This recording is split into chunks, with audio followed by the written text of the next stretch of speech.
ከየት ነው የመጣው? ከአዳምና ከሔዋን ነው ተስቦ የመጣው ወይንስ ከኔ ነው? ከዳግማዊ ዘሬስ የሚጎተተው ከዳግማዊ አዳም ከክርስቶስ ነው? የእግዚአብሔር ልጆች ሆነናል። ኦኬ፣ ይሄ መንፈሳዊ ልደት ነው። በመንፈስ ነው የተወለድነው። በመንፈስ ስንወለድ በጸጋ ነው የምንወለደው። አሁን እኛ ላይ ጸጋ ነው ያለው። የእግዚአብሔር ልጅነት ነው፣ ዘሩ እሱ ነው። ስለዚህ የእስቴቱ ራሱ ዳግማዊ አዳም ቀይሮታል፣ ከፍሎታል ነው።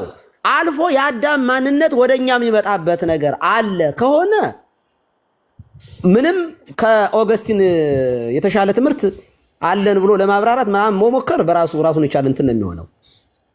መጠየቁ መከሰሱ ቀርቷል ነው። ኦኬ፣ እኔ ከዚህ ላይ መሀል ልግባ። ቀሲስ ይቅርታ አንዴ አሁን ሌላው አብሮ የሚመለስልን ነገር ኦኬ፣ አይ ጊልቲ ነው አሁን የደረሱበት ኮንክሉዥን ግን ስለዚህ እኛ ባህሪያችን በአምሳላችን ነው የምንወልደው ካል ልጆቻችን ሲወለዱ እኛ የተቀበልነውን ጸጋ መንፈስ ቅዱስ ተቀብለው እኛ ያገኘነው ልጅነት አግኝተው ነው እንደሚወለዱ። ታዲያ በቃል ኪዳን በአዲስ ኪዳን ሕግ እሱማ በአዲስ ኪዳን ሕግ ልክ የብሉይ ኪዳን በግዝረት አይደል ጥምቀት የገባው። የአዲስ ኪዳን ሕግ ምን የሚል ሕግ ተሰራ? አዲሱ ሕግ የብሉይ ኪዳን ሕግ ያው 5500 ዘመን የቆየ ነው። የአዲስ ኪዳን ሕግ ግን ወደ ጥምቀት ጸጋ የሚሰጠው ወደ ቤተክርስቲያን አባል የሚኮነው በጥምቀት ነው። ልክ ግዝረቱ ላይ እንዲገባ እንደነበረው በዚያ አማካኝነት ይገባል። ያ ሰውዬ ግን መርገም ነበረበት። ያ ሕፃን ልጅ የጎሰቆለ ማንነት ነበረው። ግን አንድ ልጅ አሁን አንድ የክርስቲያን ልጅ ከጥምቀት በፊት የመንፈስ ቅዱስ ጸጋ ልጅነት ማህደረ እግዚአብሔር መሆን የመንፈስ ቅዱስ ማደሪያ መሆን እነዚህ ነገሮች ተሰጥተውት ነበር ማለት እንችላለን። በጣም ጥሩ። አሁን ይሄን ጥያቄ ወደ እግዚአብሔር ፍትህ ነው የምንወስደው። እንግዲህ ሲጀመር አሁን እኛ እነዚህን ህፃናት ቢሞቱ እንደ ብሉይ ኪዳን ህፃናት ልብ አድርጉ። በብሉይ ኪዳን ጎስቋላ ባህሪ ከገነት ይከለክላል። ባይዘ መታመን ያለበት ይሄ ነው። የጎሰቆለ ባህሪ የተረገመ ባህሪ ገነት አይገባም ማለት ያሃ እስቴቱ ራሱ አዳምና ሔዋን ይወልዱበት የነበረው ባህሪ በራሱ ለገነት ብቁ አይደለም፣ መግባት አይችልም። አዳምና ሔዋን ሲወልዱ ቃየል አብየል ይወለዱበት የነበረው ባህሪ ለገነት ብቁ አይደለም። ይሄ የጎሰቆለ ባህሪ ሳይከብር ወይንም ደግሞ በክርስቶስ መጸነስ ያ በቁራኝነት በስጋ ከይሲ ተሰውሮ የመጣውን በስጋ ሰብ ዘንበለ ዘራቢስ ተወልዶ ቆርጦ እስከሚጥለው ድረስ የነበረው እስቴት ማንም ህፃን ልጅውን ለገነት የሚያበቃ ስላልነበረ አብሮ ተያይዞ ወደ ሲኦል መውረድ ነበር የነበረው። አሁን ላይ ግን ያሉ የኛ ህፃናት ልጆቻችን ያሉበት እስቴት በመወለዳቸው ብቻ ወደ ሲኦል የሚያስገባ ማንነት አላቸው ወይ ካል እሱ ቀርቷል ነው። በራሳቸው መጠየቅ መከሰስ የሚችሉበት አዲስ ህግ መጥቷል። እሱማ ለክርስቲያን ልጆችም ለሙስሊም ልጆችም የሚሰራ አርጊውመንት እኮ ነው አይደል? ከዚህ እሱን እኮ ነው እያልኩ ያለው። አሁን ቀጥሎ ያለው ጥያቄ አለ። አንድ ሰው ህፃን ልጆቹ ይሄ ለኃጢአት የሚያዘነብል በነገራችን ላይ ለኃጢአት የሚያዘነብል ማንነት በጥምቀት ይነጻል።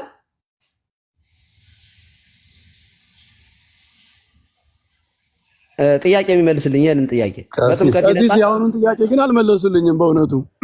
የትኛውን? ከጥምቀት በፊት ህፃናቱ ከክርስቲያን በመወለዳቸው ብቻ የእግዚአብሔር ጸጋ የተሰጣቸው መንፈስ ቅዱስ ያደረባቸው ልጅነት የተሰጣቸው ሆነው አይወለዱም የሚለውን ነገር እኛን መስለው እኛን አክለው ይወለዳሉ ካሉት አንፃር እንዴት ነው የምናስታርቀው? እኮ እሱን እኮ አልኩኝ እኮ እኔ አሁን እንደኛ በእኛ አይነት ስቴት ላይ ናቸው ያሉት። እኛን መስለው እኛ እንደተጠመቅነው ኦልሬዲ በእኛ ውስጥ ተጠምቀዋል። እኛ ከኃጢአት እንደነጻ ነው በእኛ ውስጥ ነጽተዋል። እኛ ባህሪያችን እንደከበረ በእኛ ውስጥ ከብረዋል። ምንም ነገር አያስፈልጋቸውም እያልኩ አይደለም፣ አልልም እንደዚያ። ከብሉይ ኪዳን ልጆች ግን ይለያቸዋል ነው። የአዲስ ኪዳን ልጆች ከክርስቶስ ከመወለድ መጸነስ ጀምሮ ግን ያሉት ልጆቹ ግን የተለዩ ናቸው። ለምን? ለሁሉም ለክርስቲያን ልጅ ብቻ ሳይሆን ለሁሉም ልጅ ለህፃናት የሚሰራ ነው። ለህፃናት ባህርየ ሰብን ለማዳን ነው የመጣው። ባህርየ ሰብ የሚለው የሰው ባህሪ ነው። እሱ ከህዝብም ከአሕዛብም ሲወለድ ሙስሊሞችን እንደ አሕዛብ አድርገን ብንቆጥራቸው ከህዝብም ከአሕዛብም በተጸነሰ ጊዜ አማኑኤል ሲባል እንዲያው ባለፈው ስናገር ነበር። እመቤታችን የእርቅ ሰነድ እንላታለን። ለምንድን ነው የእርቅ ሰነድ የምንላት ሲሉ ሊቃውንት ሲያብራሩ ሰው የእርቁ የተጀመረው በማኅፀነ ማርያም ነው። ምን በመሆን ቃል የሰውን ባህሪው በማድረግ ገና እኮ የእኛን ባህሪ እኮ ሲነሳው እኮ ነው እርቁ የሚጀምረው እኮ። ከእግዚአብሔር ተጣልቶ የነበረ ባህሪ፣ ተራቅቶ የነበረ ባህሪ እርሱ ግን በተዋህዶ አከበረው። አምላክ ወሰብ ተባለ፣ አማኑኤል ተባለ። ከህዝብም ከአሕዛብም ተወልዶ የኛ የሚባል ሆነ። ስለዚህ ይሄ ባህሪ ይሄንን እስቴቱን የክርስቶስ መጸነስ ቆርጦ ጥሎታል፣ ተቆርጧል። አሁን ለምሳሌ በዚህ በመርገም ጨርቅ ተጠቅልሎ መወለድ ምናምን ቀርቷል። አሁን ሰው ይወለዳል። ሲወለድ የሚገባበትና የሚወጣበት በር ክርስቶስ ሆኗል። ወደ ገነት የሚያስገባውም የሚያስወጣውም በክርስቶስ ማመንና አለማመን ነው። በአዳም ምክንያት ግን መወቀስ መከሰስ የሚባል ነገር ፋይሉ ተዘግቷል ነው እያልኩ ያለሁት እሱ ነው። መርገም ተሽሯል ሲባል ብዙ የሚያስማማን ነገር አለ። ለምሳሌ አሁን ህፃናት ከክርስቶስ ሞት በኋላ ክርስቶስ ለዓለም ከሞተ በኋላ ህፃናት ወደ ሲኦል የሚገቡበት ምንም አርጊውመንት የለንም እኛ ማለት ነው። በቀጥታ ተጽፎ ህፃናት ሁሉ መንግስተ ሰማያት ይገባሉ የሚል ጽሑፍ ከመጽሐፍት ባናገኝም ቴዎሎጂካሊ ግን ህፃናት ክርስቶስ ለሁሉም እስከ ሞተ ድረስ እነሱ ደግሞ ፈቃዳቸው መግለጽ በማይችሉበት ምንድነው አመፀኛ መሆን ክርስቶስን አንቀበልም ብለው አምፀው ሪጀክት አድርገው መዳናቸውን በዛ ደረጃ እስካልሆነ ድረስ እኛ ህፃናት ወደ ሲኦል ይገባሉ። በቃ ማንኛውም ያልተጠመቀ ህፃን ሁሉ ሲኦል ውስጥ ነው የሚገባው፣ ከዚህ ውጭ ሌላ ምንም አማራጭ የለም የሚል አይነት እንደዚህ አይነት ኮንክሉዥን ለመስራት ምንም አይነት ቴዎሎጂካል ባክግራውንድ የለንም። እንዲህ የሚሉ ሰዎች በአዳም ውስጥ እያንዳንዱ ሰው በድሏል የሚሉ ሰዎች ናቸው። በቃ እሱ እኮ ነው ታዲያ አሁን ልዩነት የሚያመጣው እኮ መምህር እዚህ ላይ ነው። እሱን አንቀበልም። ህፃናት ጊልት አለባቸው እና በቃ ሌላ ምንም ዴስቲኔሽን የላቸውም፣ ግዴታ ሲኦል ነው ዴስቲኔሽናቸው የሚለው ይሄ ህፃናት እያንዳንዳችን በአዳም ውስጥ አክቲቭሊ ስንበድል ነበር የሚል አይነት በጣም ራዲካል የሆነ የጥንተ አብሶ ብያኔ ከዚያ የሚነሳ ስለሆነ እሱን አንቀበለውም። ግን እኔ በጣም አፊርም ማድረግ የምፈልገው ቀሲስ ይሄ የኔቸራችን እኛ የታደሰ ኔቸር አለን ማለት ምንድነው? ኔቸር የታደሰ ኔቸር ማለት ሌላ ምንም አይደለም፣ በቃ ጸጋ ነው። ሌላው ሁሉ ዝም ብሎ የቋንቋ ነው። ኔቸራችን የሚታደሰው በሁለት መንገድ ነው። አንደኛ ጸጋ መንፈስ ቅዱስን በመቀበል ነው። በኋላ በትንሣኤ ዘጉባኤ ነው አይደል? አሁን ለጊዜው ጸጋ መንፈስ ቅዱስን ተቀብለን ዳግም ተወልደን የመንፈስ ቅዱስ ጸጋን በመቀበል ባህሪያችን ይታደሳል። በኋላ ደግሞ በጥምቀት ይቅርታ በትንሣኤ ሙታን ምንድነው ይሄ የከበረ ስጋን እንለብስና መንግስተ ሰማያትን እንወርሳለን እንደ እግዚአብሔር ተስፋ ማለት ነው። ስለዚህ የመጀመሪያው የባህሪ መታደሻ ኃጢአቱን ምናምን ጊልቱ ምናምን አይደለም። ኃጢአቱ ምናምን በቃ በመስቀል ላይ የአዳም ኃጢአት በመስቀል ላይ ክርስቶስ ይቅር ብሎታል። አዳምን ይቅር ብሎ ልጆቹን አይጠይቅም ማለት ነው። እኛ አሁን የምንጠየቀው በክርስቶስ ባለማመናችን አሁን ባለችዋ ሕግ በወንጌል ባለማመናችን ነው። አንዳንድ ሰዎች ምን ይላሉ? በወንጌል ካላመነ ያኛው ይጸናበታል ይላሉ። ምን ቢጸናበት ባይጸናበት በወንጌል በክርስቶስ ካለማመን የበለጠ ኃጢአት የለም እኮ። ኢንፋይናይት ከሆነ ሲል ላይ በክርስቶስ አለማመን በራሱ ኢንፋይናይት የሆነ ሲል ነው፣ ኃጢአት ነው። ኢንፋይናይት በሆነ ኃጢአት ላይ ሌላ ብጨምርም ባጨምርም ያው ኢንፋይናይት ነው እና ይሄ የክርስቶስን ሪጀክት ማድረግ በሱ አለማመን በራሱን ችሎ ሰውን ምንድነው ግን ሲኦል ሊያስገባ የሚችል ኃጢአት ስለሆነ የኋላ ታሪክ ተጨምሮ አይደለም የሚሞላው ኃጢአቱ ማለት ነው። ኃጢአቱ በራሱ ሙሉ ነው። ክርስቶስን መካድ በራሱ ሙሉ ኃጢአት ነው። ወደ ሲኦል ሊያስገባ የሚችል ኃጢአት ነው እና ይሄ ወደ ኋላ ያለው ከዚያ ይጨመራል አይጨመርም ምናምን የሚለው ራሱ ነሰሰሪ የሆነ እንትንም አይደለም። ኦልሬዲ አንድ ነገር በራሱ ሰርፕለስ ከሆነ በራሱ አንድ ነገር ለመፈጸም ከበቂ በላይ ከሆነ ሌላው ተጨምሮ ነው ሲኦል የሚገባው ወይስ አይደለም የሚለው ዝም ብሎ እኔ ምንድነው ስፔኩሌቲቭ የሆነ ነገር ነው ብዬ የማስበው ማለት ነው። ሲጀመር አዳምን ኃጢአቱን ይቅር ብሎታል በመስቀል ላይ እና ባለቤቱ ኦልሬዲ አክቲቭሊ የሰራው ኃጢአቱ ይቅር ተብሎ አንድ ሕፃን ምንም መፈጠሩን አሁን እንኳን የማያውቅ እንኳን አይደለም ድሮ አሁን እንኳን ሲሞት እንኳን የማያውቅ ሕፃን በዚያ ኃጢአት ተይዞ ሲኦል ይገባል የሚለው ትምህርት ይሄ በጣም ራዲካል የሆነ የጥንተ አብሶ ትምህርት ነው። ከዚህ አይደለም እኛ አንዳንዶቹ በፕሮቴስታንት ምኮ ሪጀክት እያደረጉ እንደዚህ አስማሙት እንጂ አሁን ይሄ ትምህርት ሰዎቹ ግን ቆይ አንዴ የባህሪ መታደስ ጸጋ ምናምን የምንለው ግን አሁን እኔ እሱ ላይ ማተኮር አለብን። አሁን ይኸውልዎት ልጆቹ ይነጻሉ የሚሉት ቅድም ቆይ ይኸውልዎት አሁን እርሶ እንደዚህ የሚሉት ሰዎች አሉ እንጂ ባለፈው ተናግሬ ስመጣ ብራዘር ዳዊት ቃል እንቅጩን ነው የተናገረው። ኦኬ እኛ ጋር ምንም ነገር ይሁን ህፃናቱ ሲወል ነው የሚገቡ ነው ያለኝ። በቃ ኦኬ አሁን የነሱ ትምህርት እነሱ ይሄንን የሚሉት ምክንያት መርገም አልተሻረም ብለው ስለሚያምኑ ነው። እኛ ግን መርገም ተሽሯል ስንል ምን እያልን ነው? መርገሙ በምን ምክንያት ነው የመጣው? በምን ምክንያት ነው የተሻረው? ያ ተሽሯል የምንለው ምን አይነት ነው? ለምሳሌ እያንዳንዱን ንቁጠር ሳይሆን ገነትን በአዳም ምክንያት ገነት የማያስገባውን ነገር ነው ተሽሯል የምንለው። በዳግማዊ አዳም ምክንያት ስለተሻረ መለየት ራሱ አለብን። ለምሳሌ መምህር እርስዎን ልጠይቀዎትና ኦኬ እኛ ተጠምቀናል። ያ ፎለን ኔቸር የወደቀ ባህሪ አለን። አሁንም አንተና ይሄ የምልዓተ ኃጢአት ወይንም የወደቀ ባህሪ የጎሰቆለ ባህሪያችን አሁንም በጥምቀት ነው የሚነጻ ብሎ የሚያምን ሰው አለ። ኦኬ ከተጠመቀ በኋላ ከዚያ ነፃ ይሆናል? ቀሲስ ይቅርታ እንዴ አዳም ድምጽ ያሰማ እንዳይዘረግፈን ቁራበጠ ነው እያሉ ነው። እዚህ በጣም ጥሩ ጥያቄ ነው። ከእርሶ ጋር ይሄንን ባላወራ በጣም ደስ ይለኛል። እኔ ልተው። አዎ ሌሎቹ ይመልሱት። ሌሎቹ አቤት አንዴ አዳም እንዳይዘረግፈን አውራ እንጂ አዳም ያውራና እሺ አለው በቃ እሺ ቀጥሉ። እሺ ጥሩ እንዳይቋረጥ ነው። አሁን በጣም ቆንጆ ትምህርት ተምረናል። ቀሲስና መምህር በረከት እያላችሁ ያለው ነገር በደንብ ክሊር ነው። እኔ ከእሳቸው ጋር ሳወራ እኮ ምግባባለሁ። አጋት ምን እኔ በጣም ጥሩ ያው እሳቸው ትምህርት በደንብ የሚገባ ስለሆነም ጭምር ማለት ነው። ከዚህ ቀደምም እኮ በደንብ ተግባብተን ጨርሰን ነበር። ግን አሁን እዚህ ጋር የገባው የሚመስለው ሁሉ ነገ ተቀይሮ ይመጣል፣ ተለውጦ ነው የሚመጣው። እዮባ እሱ ነው ችግሩ። አሁን ፎለን ኔቸር ይሄ ወደቀ ማንነት የጎሰቆለ ማንነት አሁንም አለ። ከዚያ ስንጠመቅ እሱ ምንድነው የወደቀ ማንነት ሲባል ደግሞ ለኃጢአት ያዘነበለ ምናምን ተብሎ ይገለጻል። ኦኬ የተጠመቀ ሰው ከዚያ ነፃ ነው? ጥያቄ አለኝ። አሁን ለኃጢአት የሚያዘነብል ማንነት እኛ ውስጥ የለም? ተጠምቀን እኛ ክርስቲያኖች ውስጥ ማለት ነው አለ የለም? ይህንን መልሱልኝ። ለማን ነው ጥያቄው? ቀሲስ ይህንን ለሚያን መልስ መሰለኝ።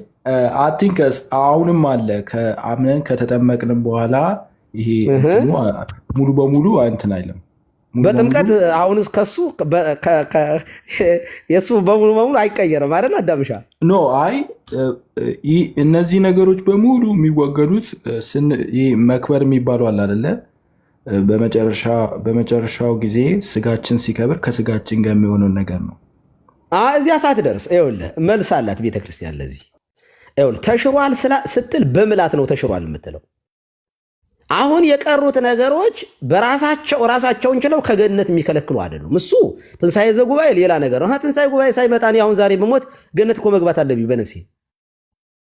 ኦኬ ገነት የማይገባ ሰው እኮ ዛሬ ሲሞት ገነት የማይገባ ሰው በትንሣኤ እኮ ግሎሪፋይ በዲ የሆነ ያ ግሎሪፋይ በዲ የሚባለው በራሱ ዘላለማዊ ሆኖ መነሳትን ነው። መክበር እኮ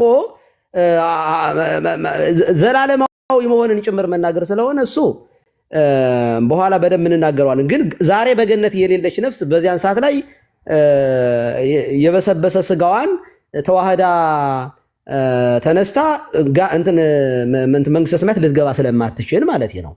አሁን እኛ ላይ ይሄ ዓለማችንን በጦርነት የሚንጠው ባህሪ ኦኬ የክርስቲያኖች የመስቀል ሁሉ ጦርነት እኮ የሚባል ነበረን። አሁን ስንጠመቅ ከዚያ እንነጻለን ወይ ነው ጥያቄ። ፎለን ኔቸር የምንለው ነገር ከየትኛው ነው? ከየትኛው ኃጢአት ነው በጥምቀት የምንነጻው? ከየትኛው ኃጢአት ነው የምንነጻው? ከየትኛው ከተጠመቅን በኋላ የማይለቅን የትኛው ኃጢአት ነው? እሱን አብራሩልኝ። ግን ሳምሊክ ዶክተር መምህር ኤፍሬም ሰላም ይበሉን። ጤና ይስጥልን ሊቃውንተ ቤተክርስቲያን ምዕመናን ሁላችሁ እንዴት አደሩ? ከዚህ ሲስተም መሰራቲያት እንዴት አላችሁ እያለሁ እግዚአብሔር ይፍታ፣ እግዚአብሔር ይባርክ። እንዴት አሉ መምህር? ደህና ኖት? መስገን ጥንተ አብሰው እንዴት ነው? ጥንተ አብሰው ተመለስንበት። ቲክቶክን እያበሰው ነው። እስኪ ትንሽ እናወራና ይቀጥላሉ። እርሶ ገሮም አሁንም እያሰቃየን ነው።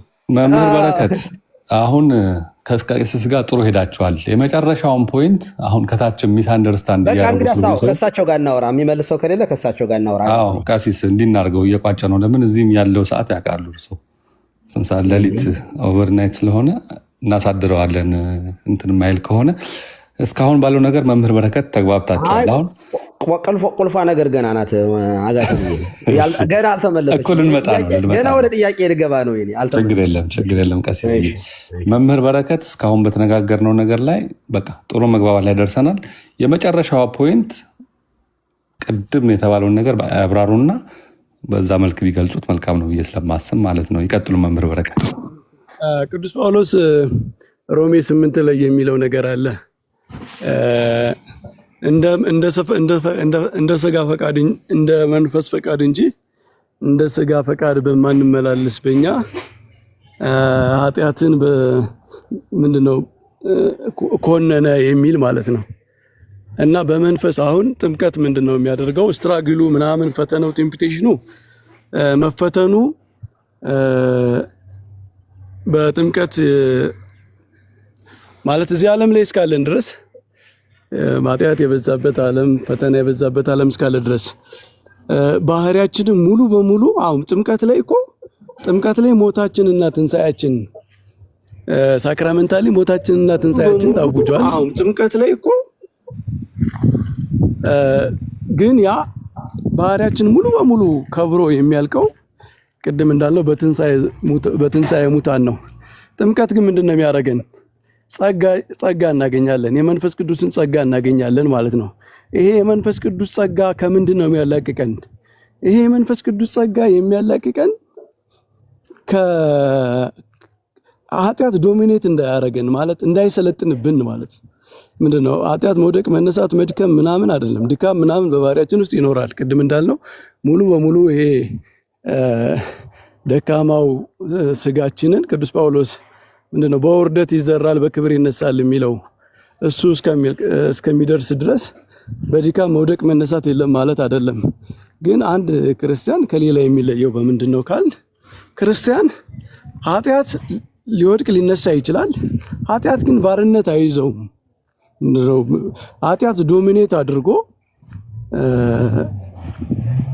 ባሪያ አያረገውም። ጸጋ ተሰጥቶታል። ኃጢአትን የሚቃወምበት በመንፈስ የሚመላለስበት ኃጢአትን የሚያሸንፍበት ጸጋ ተሰጥቶታል። በጥምቀት ያ ጸጋ ተሰጥቶታል። ስለዚህ የሚያበረታው ኃይል በኃጢአት ላይ እንዲሰለጥን የሚያደርገው ሲወድቅ ንስሐ እንዲገባ የሚያደርገው የክርስቶስ ሥጋና ደም ተሰጥቶታል። ከኃጢአት የሚታጠብበት የሚነጻበት የሚያጠነክረው ኃጢአትን እንዲንቅ የሚያደርግ ቅዱስ ጳውሎስ ኃጢአትን የሚያስንቅ ጸጋ ተገልጧል ያለው ቲቶ ላይ ማለት ነው። እና ኃጢአትን እንዲጠላ ቢወድቅ መሮት እንዲነሳ ደግሞ ኃጢአት እንዳይወድቅ እንዲታገል የሚያደርግ ብቻ ከኃጢአት ዶሜን ከኃጢአት ምንድነው ቅዱስ ጳውሎስ ምንድነው የሚለው? እኛ አሁን የኃጢአት ባሪያዎች አይደለንም ይላል። እኛ የጽድቅ ባሪያዎች ነን ይላል። ስለዚህ ባርነት ተቀይሯል ማለት ነው። የኃጢአት ባሪያ ከመሆን የክርስቶስ ባሪያ የጽድቅ ባሪያ ወደ መሆን ተቀይሯል። ግን ባርነት ዝም ብሎ አይቀየርም። ኃይል ያስፈልጋል። ያ ኃይል በጥምቀት ተሰጥቷል። ስለዚህ አሁን አንድ ክርስቲያን ከኃጢአት ጋር ሲታገል የሚታገለው እንደ አንድ አሕዛብ አይደለም ማለት መንፈስ ቅዱስን እንዳልተቀበለ ጸጋ እንዳልተቀበለ አሕዛብ አይደለም። ክርስቲያኑ የበለጠ ኃጢአትን የሚያሸንፍበት ጸጋ የእግዚአብሔር ጸጋ ተሰጥቶታል። በጥምቀት የተሰጠው ያ ጸጋ በኃጢአት ላይ እንዲሰለጥን ኃጢአትን እንዲያሸንፍ የመንፈስ ፍሬ እንዲያፈራ የሚያደርግ ጸጋ ተሰጥቶታል። ስለዚህ ስትራግል አለ፣ ቴምፕቴሽን አለ፣ መፈተን አለ። ግን ኃጢአት ሰልጥኖበት ኃጢአት አሸንፎት የሚቀር አይደለም። ይሄ ከሌሎች ከኢጥምቋኑ ይለየናል ማለት ነው። ቆይ እስኪ ከእርሶ ጋር አይ ቲንክ ብዙ በደንብ ገፋ አድርጌ ከእርሶ ጋር ማውራት አልፈልግም። ስለዚህ ከሌላ ሰው ጋር ነው የማወራው። አሁን ሀሳቤን ልቀይር ነው መምህር በረከት። ሌላ ሰው አሁንም የጎሰቆለ ባህሪ አለን ስንጠመቅ ማለት ያ የጎሰቆለ ባህሪ አዳማዊ ፎለን ኔቸር በጥምቀት ይነጻል ብሎ የሚያምን ሰው እዚህ ውስጥ ካለ ከእሱ ጋር ነው ማውራት የምፈልገው። አልተሻረም እሱ። ያ ኔቸር ካለ በነገራችን ላይ ልብ አድርጉ። ኔቸር እያላችሁ ስታወሩ ገነትን የሚከለክል ማንነት ማለት ነው። ጸጋ የተራቆተ ማንነት፣ ከእግዚአብሔር ልጅነት የወጣ ማንነት በራሱ ይሄ በራሱ ከገነት የሚከለክል ማለት ነው። በራሱ ራሱን ችሎ እስቴቱ ራሱን ገነትን ያዘጋ ነው። አይችልም። ያ ያለበት ሰው መግባት አይችልም ገነት። እሱ ሲጠመቅ ይድናል የሚል ሰው ማይኩን ይክፈትልኝ። አልተሻረም። እሱ ስንጠመቅ ነው ከዚያ የምንነጻ፣ ከዚያ ነጻ ምን ሆነ የሚል ሰው ማይኩን ይክፈት። አለበለዚያ ነገ ከፍታችሁ እንዳታወሩ። ይኸው ቀሲስ ይፍቱኝ ይባርክ ከሳምሪ ጋር እንደዛ ነው ምናምነው። ዶክተር ቀጥሽ ግን ቅድም መምህር በረከት መልሰውታል ብዬ ነው። ቀሲስ ተስማምታችሁ አልፏል በዚህ ጉዳይ ላይ ዶክተር በብሉይ ኪዳን የነበረው ኔቸር የባህሪ ጉስቁልና ማለት መርገመ ስጋ መርገመ ነፍስ አላሁንም ብለሽ ታምኛለሽ? አዎ ቀደም ያሉትን ከመምህር በረከት ጋር ያወሩትን በሙሉ እስማማለሁ። ምንድነው ጊልት የሚለው ሀሳብ ራሴ እስማማውንና የጸነነብኝን ደግሞ ነግሮታለሁ። አቋም እንደ አቋም ልግለጽሎትና አይሻልም? ቆይ ግልጽ እንድታረግልኝ። እሺ አሁን አዎ ብለሽኛል እኮ አዎ ስላልሽኝ አሁን ይሄ ማለት ራሱን ችሎ ገነትን የሚከለክል ነው አይደለ? ከገነት ሰው ወደ ገነት እንዳይገባ የሚከለክል ማለትሽ ነው አይደለ ዶክተር? አዎ ትክክል ነው። ይሄ የወደቀው ማንነት አዳማዊ የሆነው ከወደ ገነት እንዳንገባ የሚከለክል ማንነት ነው። ስለዚህ ስንጠመቅ የባህሪ ጉስቁልና ወይንም ደግሞ ፎለን ኔቸር በጥምቀት ጊዜ ከዚያ እንነጻለን ብለሽ ነው የምታምኙ? ግን ስንወለድ ከዛ እንነጻለን። ሪጀነሬት አዲስ ፍጥረት ስንሆን ነው እንደዛ የምናገኝ መግባት የምንችለው ብዬ ነው ማምነው። የፎለን ኔቸር ኮንሰኩንትን ሪዛልቱ ምንድን ነበረ? ያመጣ የነበረው ፎለን ኔቸር ያመጣ የነበረው ነገር ምንድን ነበረ? ኔቸር ውጤቱ ነው እንጂ ኮዙ አይደለም። ፎለን ኔቸር ውጤት ነው። ኦኬ አይ አይደለም። ይኸውልሽ ፎለን ኔቸርማ በራሱ እኮ አክቹዋል ሲንን እኮ ይፈጥራል እኮ አይደለ? ሲንን ይፈጥራል። ግን ፎለን ኔቸር ምንን ይይዛል ሲል እነ ቅዱስ አትናቴዎስም ወንዘ ኢንካርኔሽን ላይ እንዳብራሩት ነው። በቃ ኮራፕሽን፣ ሞት የተፈረደበት ስጋን ከዛ ደግሞ የኃጢአት ባርነት ያልነጻ ህሊናም ይላሉ አንዳንድ አባቶች፣ የቆሸሸ ህሊና፣ በዋነኛነት ግን ሞት የተፈረደበት በስብሶ የሚቀር እና የተጎሳቆለ ከእግዚአብሔር ጸጋ የተለየ ነው በዋነኛነት። ስለዚህ ያ ደግሞ የሚመለሰው ልጅነትን ስናገኝ ነው። እሱ ምንን ይፈጥር ነበር? ምንን ያመጣ ነበር? እሱ በሰዎች ልጆች ላይ የሚያመጣው ሌላ ሪዛልት ምንድን ነበረ? ይኸውልሽ በሶስት ከፍዬ ለማስረዳት ልሞክር። አንደኛ አዳምና ሔዋን የተላለፉት ራሱን የቻለ ዕፀ በለስ አለ፣ ህግ አንድ መነሻ የመጀመሪያው መነሻው እሱ ነው። ሁለተኛ እነሱ ያመጣው ሪዛልት ምንድን ነው? የነፍስና የስጋ መረገም ከጸጋ መራቆት ነው። ያ ማንነታቸው ሩካቤ በሚያደርጉበት ጊዜ በጸነሱ ጊዜ ልጅ በወለዱ ጊዜ ያ ማንነት ደግሞ የተረገመው የነፍስና የስጋ ልጆቹ ራሱን አይነት ሆኖ እንዲወለድ አደረገ። ይሄ የልጆቹ ስቴት መጀመሪያ ነው። የልጆቹ ስቴት ለአዳምና ለሔዋን ይሄ ሪዛልት ነው። ከዚያ በኋላ ደግሞ አዳምም ልጆቹም የሚመሳሰሉበት አንዳለ አክቹዋል ሲን አለ። ወይም ማለት በሌላ አነጋገር ራሳቸውን ችለው ኃጢአት አድርገዋል። ሁሉም ኃጢአት ሰርተዋል የሚለው ይሄንን ነው። ይሄ ራሱ መርገሙም የመጀመሪያው አዳምና ሔዋን ያመጣው ነገር ያው መርገም አምጥቶባቸዋል። እንደገና ደግሞ በርግማን ላይ ደግሞ ሌላ ጽድቅን መፈጸም የማያስችል ራሳቸውን የቻለ ኃጢአት ሰርተዋል በራሳቸው። የሐልዮ የነቢብ የገቢር ሊሆን ይችላል። ዋሬቨር መግደል፣ ማመንዘር፣ ብዙ ነገሮች ሊባሉ ይችላሉ። አሁን ዶክተር ያ መርገም በክርስቶስ መስቀል አልተሻረም ብለሽ ነው የምታሚው? ክርስቶስ የትኛውን ነው በመስቀል ላይ የሻረው? የትኛውን ነው? እሱ አሁን አለ ካልሽ ክርስቶስ በመስቀሉ ላይ የሻረው የትኛውን ነው? በመስቀል ላይ ዶክተር ጊዜ እንስጥሽ እንዲናርግ። አሁን እንግዲህ አባት በልጅ ይሸነፋል። እኛ እንቅልፍ እያዳፋን ነው እዚህ ቀሲስ። ለምን መሰለህ አጋቶን ቴክስት እኮ ደርሶኛል። አሁን ይኸውልህ ምን አለ መሰለህ እኔ በቃ እሺ እኔ እውነት ለመናገር ማንም መመለስ አይችልም። እኔ ጥያቄ ገና አልጀመርኩኝም ገና ባይዘው ግን እኔ እንደማጠቃላይ የራሴን ልስጥና ላቁም። መጀመሪያ እንዳይሰጡ አሁን እንዳይሄዱ ቆይ ግድ የለሽ ፕላጅ ቆይ ዶክተር መምህራኖች ስላሉ አንዴ ቀሲስ የታዘዙ እንግዲህ አባት መጀመሪያ ጊዜ ላዝ ነው ማለት ላብራራ እኮ አይደለም ትምህርት እንዲናርግ ቀሲስ ለመሰሉት የተቋረጠ ፖይንት ስላለ ነው እኔ አሁን የምፈልገው ማለት ነው። እንቀጥል ከሆነ ጥሩ። ከመምህር በረከት ጋር እስከ ቅድም እስካብራራችሁ ድረስ በጣም ተግባብተናል። መምህር በረከት በሚገርም ሁኔታ ገልጸውታል፣ ተረድተነዋል እኛ። እርሶም ሊሉት የፈለጉት የመምህር በረከትን ሀሳብ ነው። በዚህ ሁላችንም እንስማማለን። ማይክ ከፍቼ ብጠይቅ ይስማማሉ ሁሉም። ቀሲስ አሁን የመጨረሻው ፖይንት እናሳረገው እስቲ። መምህር በረከትና እርሶ ልዩነት የለም እኛ ስንሰማው በእርሱ አፍ ስለተነገረ በእሳቸው አፍ ስለተነገረ ነው እንጂ አንድ አይነት ወርድ ነው የምትናገሩ። ስለዚህ መጨረሻውን እንስማ የእርሶና የመምህር በረከትን ሀሳብ። ከዛ ወደ መምህራችን ወደ ኤፍሬም ሄደን እንደሱ ብናሳርገው ይሻላል። መምህር በረከት ይቀጥሉ። ይቅርታ በጣም እንግዲህ መሀል ገባሁ። እኔ ቀሲስን እረዳቸዋለሁ። ቀሲስ በመስቀል ላይ የተሰራው ስራ እሱ ላይ በጣም ኢምፋሳይዝ ያደርጋሉ። ትክክል ነው። ኦብጀክቲቭሊ በመስቀል ላይ የተደረገ ነገር አለ። ለሁሉም በሰው ልጆች የተደረገ ለሰው ልጆች ሁሉ የሚደርስ ጸጋ አለ። እንደነ የተደረገ ስርየት አለ። የሰው ልጆች ሁሉ የተላቀቁበት ነገር አለ። በመስቀል ላይ የተደረገ ነገር አለ የሚለው ይህንን ግዴታ ሁሉም ሰው ኢምፋሳይዝ አድርጎ እንደ ቀሲስ መናገር አለበት ብዬ ነው የማስበው። ምክንያቱም ሁላችንም የምንካፈለው መስቀሉ ላይ ከተደረገው ነገር ነው። መስቀሉ ላይ በክርስቶስ ሞት ትንሣኤ ከተፈጸመው ነገር ነው። አንዳንዱ ከነገራችን ላይ ለሁላችንም ደርሶናል፣ ለሰው ልጆች ሁሉ። ለምሳሌ ትንሣኤ እኮ ክርስቶስ ስለተነሳ የሰው ልጆች ሁሉ ይነሳሉ። መስላም ምናምን ክርስቲያን ሳይል ሁሉም ይነሳል። ለፍርድ ነው ወይስ ለምንድን ነው የሚነሳ የሚለው ነው እንጂ ሁሉም ይነሳል። ስለዚህ የሰው ልጆች ሁሉ የደረሳቸው ነገር አለ።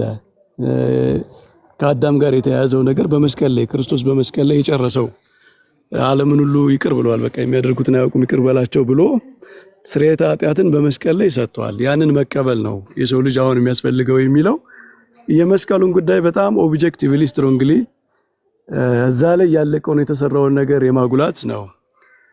ከዛ ውጪ ደግሞ ሁለተኛው ደግሞ አሁንም ኢምፋሳይዝ ማድረግ አለብን ብዬ የማስበው እኔ ቀሲስም ቢያረጉት ብዬ የማስበው ማለት ነው እያንዳንዱ ሰው ከዛ ጸጋ የሚካፈልበት መንገድ በአዋጅ የተደረገው በአዋጅ እንዳለ ሆኖ እያንዳንዳችን የሰው ልጆች ከእግዚአብሔር ጸጋ የምንካፈልበት ያ የመስቀሉ ነገር እኛ ጋር የሚደርስበት ነገር አለ። ክርስቶስ ጎኑን ተወግቷል፣ ደምና ውሃ ከጎኑ ወጥቷል። ይሄ ለዓለም ሁሉ የፈሰሰ ነው። ግን ሁሉም ሰው አልተጠመቀም።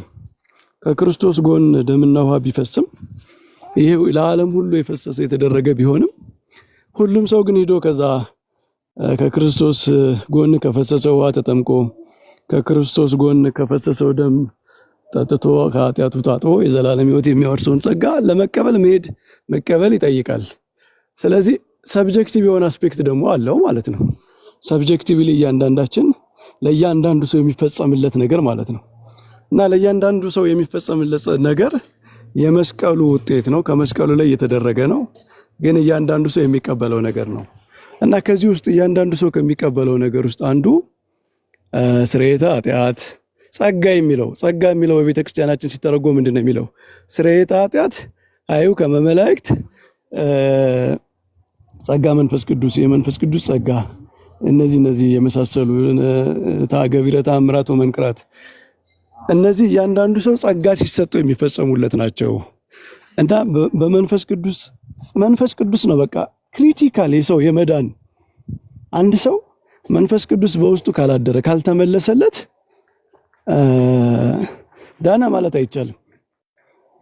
ካልዳነ ደግሞ ባልዳነበት ህመም ውስጥ ነው ያለ ማለት ነው። መዳን የሆነ ነገር የሚቀይረው ነገር አለ። አንድ ሰው ሲድን ከሆነ ነገር ወደ ሆነ ነገር ነው አይደል የሚቀየረው። ስለዚህ አንድ ሰው መንፈስ ቅዱስን ካልተቀበለ ዳነ ማለት አይቻልም። ምክንያቱም የመጀመሪያው የሰው ልጅ ውድቀት የሚጀምረው ከመንፈስ ቅዱስ መራቆት ነው። ኃጢአትም ሞትም የመጣው መንፈስ ቅዱስ ከሰው ሲርቅ ነው። ኃጢአት እንዲሰለጥንበት ከዚያ በኋላ ለኃጢአት ለምኞት የተጋለጠ እንዲሆን ጣዖት አምልኮ እንደዚህ ህሊናው እንዲጨልም እንዲሆን በሰው ልጆች ውስጥ ያሉ በጣም ትራጂክ የሆኑ ነገሮች ድንጋይ እስከ ማምለክ የደረሰበት የሰው ልጅ ይሄ ሁሉ ህሊናው ጨልሞ ወደዚህ እስኪደርስ ያደረሰው መንፈስ ቅዱስ ከሱ ስለራቀ ነው። ከዛ በኋላ ደግሞ ሞት የመጣበት መንፈስ ቅዱስ ከሱ ስለራቀ ነው። ምክንያቱም ፍጥረት በባህሪው መዋቲ ነው። አጽንቶ የሚያኖረው ከሞት ጠብቆ የሚያኖረው የመንፈስ ቅዱስ ጸጋ ነው የሰው ልጅ ማለት ነው። ምንድነው የመለኮት ጥበቃ መለኮት በእርሱ ስላለ እግዚአብሔር በእርሱ ስላደረ ነው የሰው ልጅ ከሞት ራሱ ተጠብቆ የሚኖረው የነበረው ማለት ነው። ስለዚህ የመንፈስ ቅዱስ ጸጋ የሚመለስበት ለሰው ልጅ የሚመለስበት ሞመንት ኢት ኢዝ ቬሪ ክሪቲካል። በቃ ድነት የሚባለው ያ ከመስቀሉ የሚመጣ ጌታ መንፈስ ቅዱስ የማይመጣበትን ምክንያት ሲናገር ገና አልከበረም ነበርና ይላል፣ አልተሰቀለም ነበርና ነው። መንፈስ ቅዱስን ራሱ ያገኘ ነው በመስቀሉ ስራ ነው። መስቀሉ ከመስቀሉ በፊት አልወረደም። ጌታ የመስቀሉን ስራ ጨርሶ ሞቱን ትንሣኤውን ፈጽሞ አድርጎ ነው መንፈስ ቅዱስን የሰጠን ማለት ነው። ስለዚህ የዚያ ውጤት ነው፣ ከዚያ የሚቀዳ ነው። ግን መንፈስ ቅዱስን ያልተቀበለ ሰው ባህሪው ታድሷል፣ ድኗል፣ ከብሯል፣ በእግዚአብሔር ጸጋ ስር ነው ሊባል አይችልም። ይሄ ደግሞ ሁላችንም የምንስማማው ይሄ የሚፈጸምልን በጥምቀት ነው። ከጥምቀት በፊት አንድ ሰው የክርስቲያን ልጅ ስለሆነ ብቻ የመንፈስ ቅዱስ ጸጋ ተመልሶለታል፣ ከአዳም የተመለሰው የተወሰደው ጸጋ ተመልሶለታል አንልም። ልጅነት ተመልሶለታል አንልም። እንደዛ ቢሆን ኑሮ ለምን በሜሮን ይከብራል? በኋላ ለምን ካህኑ ሕፃኑን እፍ እያለ ንሳ መንፈስ ቅዱስን ተቀበል እያለ መንፈስ ቅዱስን ለምን ያሳድርበታል? ለምንስ በአብ በወልድ በመንፈስ ቅዱስ ስም አጠምቅሃለሁ ብሎ አዲስ ልጅነትን ጥምቀትን ይሰጠዋል? ይሄ ሁሉ ለሕፃናት የሚሰራ ነው። ስለዚህ ጥምቀት ያ የድህነቱ ጸጋ የሚመለስበት በቃ መዳን ማለት የመንፈስ ቅዱስን ጸጋ መቀበል ስለሆነ በጥምቀት ደግሞ የምንቀበለው ያንን ጸጋ ስለሆነ ጥምቀት ላይ እያንዳንዱ ሰው ሕፃናትም ሆነ ትልቅም ሰው የሳብጀክቲቭሊ የሚያገኘውን መዳን እሱንም ደግሞ ኢምፋሳይዝ ማድረግ አለብን ሁለቱንም ብዬ ነው የማስበው። ይሄ ነው የኔ ሐሳብ። ለኛ መምህር በረከት በእውነቱ በቃ የሚያስማማው ይሄ ነው። እሳቸው የሚሉት ይሄንን ነው። ምንድነው ሰው መጠየቅ ያለበት በአዲሱ ኪዳን ነው እንጂ በብሉይ መጠየቅ የለብንም ነበር የቀሲስ ዲበኩሉም ሐሳብ። መጨረሻ ላይ አንድ ሆኖ አግኝተናል። መምህር ኤፍሬም ቆይ በአንተ ልታጠቃለው ነው? ይሄን እመጣለሁ ወደ እርሶ። ቆይ ከኔ በኋላ እሳቸው ቢናገሩ ነው የሚሻለው።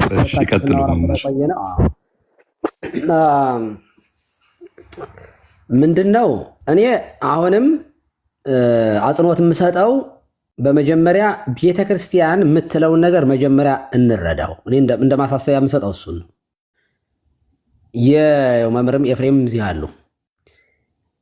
የጥንተ አብሶ ከነግሱ ከነግሳንግሱ በአዳም የሚያስከስስ የሚያስጠይቅ ገነትን የሚያዘጋ ነገር በሙሉ በመስቀል ላይ አልቆ ተፈጽሟል። ስለ ዓለሙ ሁሉ ያ መስዋዕት በቀረበ ጊዜ ያልተተወ ኃጢአት የለም። የክርስቶስ መስዋዕት ያልሻረው አዳማዊ ገነትን የሚያዘጋ የሚያስጠይቅ የሚያስወቅስ ነገር የለም በቀዳማዊ አዳም። ለዚህ አንዱ ስለ ሁሉ ሞቶ ስለ ሁሉ ኃጢአት የኃጢአቱን ስርየት አግኝቷል። ነዋ በግኡ ለእግዚአብሔር ዘየአትት ኃጢአት ዓለም። እነሆ የዓለምን ኃጢአት የሚያስወግድ የእግዚአብሔር በግ። በጉ በመስቀል ላይ በተሰዋ ጊዜ ሁሉን ወክሎ ስለሆነ የተሰዋው በሱ ምክንያት እርሱ እስከተሰቀለበት እስቴት ያለው በሙሉ ተሽሯል። ከዚያ በኋላስ? አዎ ከዚያ በኋላ ላለውም በር ነው መንገድ ነው። ግን ከዚያ በኋላ ያለው ትውልድ ግን የመጽደቂያም የመነሻም የመዳኛም የመኮነኛም መንገዱ እሱ ይሆናል ማለት ነው። አዲሱ ኪዳን ልክ በገነት መካከል የሕይወት ዛፍ እንደተተከለ እግዚአብሔር 3 እጽዋት እንዳበቀለ ይናገራል። በማይከለ ምድር እግዚአብሔር እሰ ንጉሥ ውእቱ እምቅድመ ዓለም ወገብረ መድኃኒተ በማይከለ ምድር ተብሎ የተነገረው ቀራንዮ ላይ የተተከለው የሕይወት ዛፍ ክርስቶስ ይሄ ዝንቱ ሕፃን ስዩም ለድቆቶሙ ወለተስኖቶሙ እንዳለው ስምዖን በቤተ መቅደስ ታቅፎት ይህ ሕፃን ለብዙዎች ለመውደቃቸው ለመነሳቸው ምክንያት ነው። ከሻረው በኋላ ኃጢአትን ገነትን ከፈተው በደሙ የማነ እድየ የመጣው ክጎሙ ወኮነቶሙ ጥምቀተ እንዲል ሊቃውንት እንደሚያብራሩልን እለውስተ ጽዮን ነፍሱን ሲሰጥ ክርስቶስ ስለኛ እለውስተ ሲኦል ጻኡ ወለውስተ ጽልመት ተከሰቱ ወርእዩ ብርሃነ አብየ ብሎ ወደ ሲኦል ወርዶ ቀኝ እጁን ሰጥቶ እንዲያውም እንደ ጥምቀት ሆኖላቸው ወጡ ነው ብላ ቤተክርስቲያን የምታስተምረው።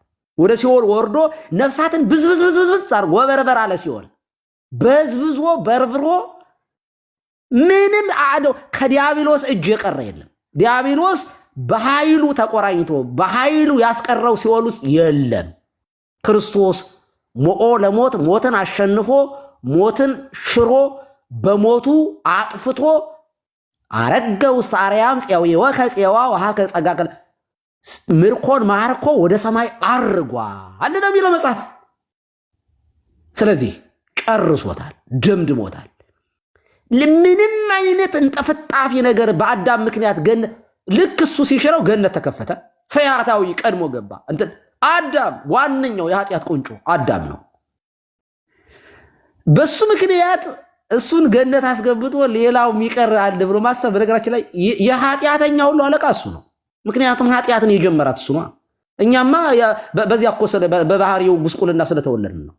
እሱን አስገብቶ የሚቀር አለ ብሎ ማሰብ ሞኝነት ስለሆነ ማለት እዚያ ላይ ያልቃል። ኦኬ እሺ፣ ከዚህ በኋላስ ነው ጥያቄው።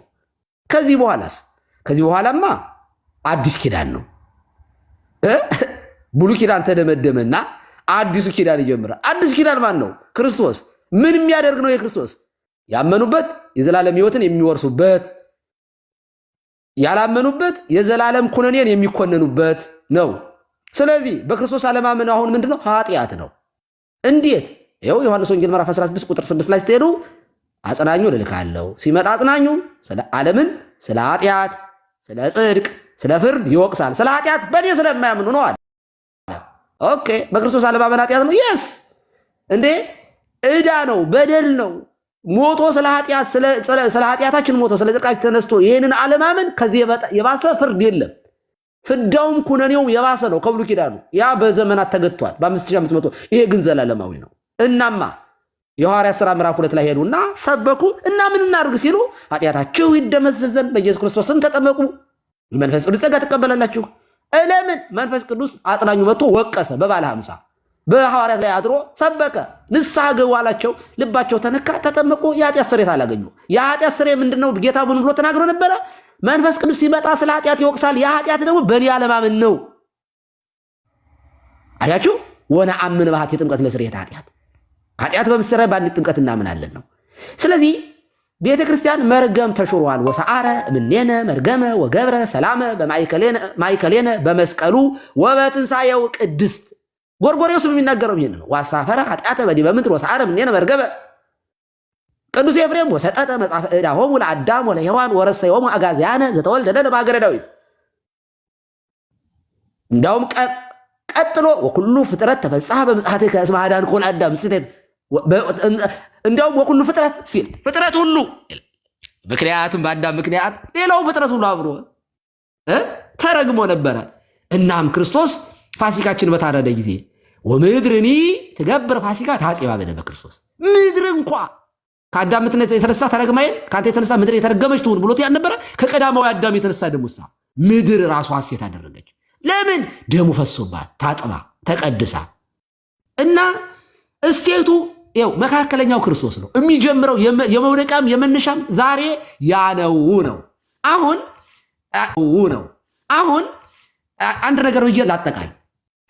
የባህሪ ጉስቁልና አሁን አለ ብሎ የሚያስብ ሰው ካለ ባህሪ ጉስቁልና ባይዘ ስሙን አተሸፋፍኑት። የባህሪ ጉስቁልና ማለት መርገም ማለት ነው። ምን አይነት መርገም? መርገመ ስጋ መርገመ ነፍስ። አዳምና ሔዋን ሲራቆቱ ነፍሳችን ስጋችን ከነሱ ስለሆነ የምንወስደው የጎሰቆለ ያንኑ አይነት ባህሪ ማለት ነው። የጎሰቆለ ባህሪያችን ሰው ነው፣ ግን የሰው ባህሪ መርገመ ስጋ መርገመ ነፍስ ነው፣ ቆሽሿል። ያንን ነው የባህሪ ጉስቁልና የምንለው። ያንን መርገም አሁንም አለ ብሎ የሚያምን ሰው ካለ ክርስቶስ የሻረው ታዲያ ምኑን ነው? ወደፊት ካመናችሁብኝ ይሽርላችኋለሁ፣ ካላመናችሁብኝ ያ በነበረው ነገር ይቀጥላል እያለ ነው አይደለም። እመኑ ነው። ተሽሯል። ስለበደላችሁ በሞተው ስለ ጽድቃችሁ በተነሳው ኃጢአታችሁን ባስወገደላችሁ ዕዳ እንዳይሆንባችሁ በእርሷ ለማመን ኃጢአት ነው ስብከቱ እንጂ ገና ከዚያ ለመንጻት እንደዚህ የሚባል ስብከት የለም። እንደው ፈልጋችሁ በኢትዮጵያ ኦርቶዶክስ ተዋሕዶ ቤተክርስቲያን ቆፍራችሁ ስለማታገኙት አጉል ሌላ ችግር ውስጥ እንዳትገቡ ነው። አለበለዚያ ያ የባህሪ ጉስቁልና ምን የሚያደርግ ነበረ? ለጽድቅ ለማይታዘዝ ለኃጢአት የሚመኝ እሱን ካላችሁ አሁን እናንተ ኃጢአት አሰሩ እሱን ነው እያላችሁ ይሄ እኛ የምናወራው መርገመ ስጋ መርገመ ነፍስ በነገራችን ላይ ነበረ ካላችሁ ህፃናት አሁንም አለባቸው ካላችሁ ገነት ይገባሉ ማለት አትችሉም፣ አይባልም። ያስቴቱ ራሱ ገነት መግባት አያስችልም። ያ ባህሪ ለገነት የሚገባ አይደለም። ስለዚህ ህፃናት ሲሞቱ ያ አለ ብላችሁ ካመናችሁ ሲሆን ነው የሚገቡ ብላችሁ እንደ ጴንጤዎች ማውራት አለባችሁ። እነሱ ትክክል ናቸው በዚህ በኩል። ምክንያቱም መርገም አለ ብለው ያምናሉ። ህፃናትን ቢሞቱ ሲኦል ነው የሚገቡ ብለዋል። ትክክል ናቸው እንደ ትምህርታቸው።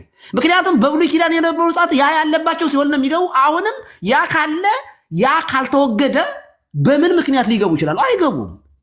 እኛ ግን ያ ንጽሐ ጠባያችን ያ ንጽሐ ስለተመለሰልን ቁራኝነት ስለጠፋላቸው ያሁን ህፃናት እንዲያውም የአንደኛ ቆሮንቶስ ልጥቀሰው እዚህ ላይ አንደኛ ቆሮንቶስ ምዕራፍ 7 ቁጥር 14 አንድ ነገር ይናገራል። ከ13 ጀምሮ ያላመነ ባል ሚስት ወይም ሚስትን ብትኖር ይህ ከእርሷ ጋር ቢቀመጥ ቢስማማ አትተወው፣ ያላመነ ሚስት በሚስቱ ተቀድሷልና ያላመነች ሚስት በባሏ ተቀድሳለች ካለ በኋላ አለዚያ ልጆች ርኩሳን ናቸው። አሁን ግን የተቀደሱ ናቸው ይላል።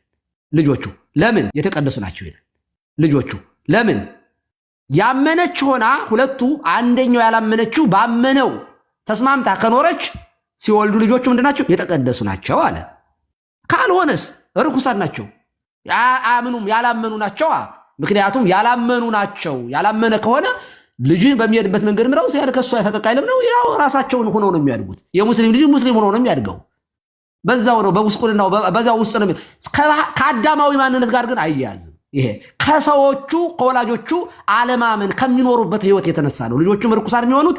እነዚህንም ንጹሐን ናቸው የሚለው ለዚያ ነው። ስለዚህ ህፃናትን የኢትዮጵያ ኦርቶዶክስ ተዋሕዶ ቤተክርስቲያን አንድ ህፃን ልጅ እንደሞተ ማለት እንደተወለደ ወዲያው ቢሞት ሲሆን ነው የሚገባ ብሎ ማሰብ በጣም ጭካኔና ኦርቶዶክሳዊ ትምህርት አይደለም። በጣም ነውር ነው። ምክንያቱም ከፍትሐ እግዚአብሔር አንጻር ነው ህፃናት የሚዳኙት። በምን ኃጢአት በአዳም እንዳንል ለህፃናቱ አልሞተም ክርስቶስ አልሻረላቸውም። ያንን እየተቆራኘ ሲኦል የሚያወርደውን ነገር አለባቸው እያላቸው ነው። ያንንም አሽሮላቸዋል። ከዚህ በኋላ ፍሪው ይላቸው ነፃ ፈቃዳቸውን ተጠቅመው በሚሰሩት ነገር ይጠየቃሉ፣ ይከሰሳሉ፣ ይወቀሳሉ፣ ሲኦል ይገባሉ እናላል እንጂ ባልሰጣቸው ህግ አዲስ ኪዳን እንዳይዳኛቸው ለልጆቹ አይሆንም። ምክንያት በክርስቶስ እመኑበት ብለናቸው እሺ እምቢ ማለት ይችላሉ? ህፃናት አይችሉም።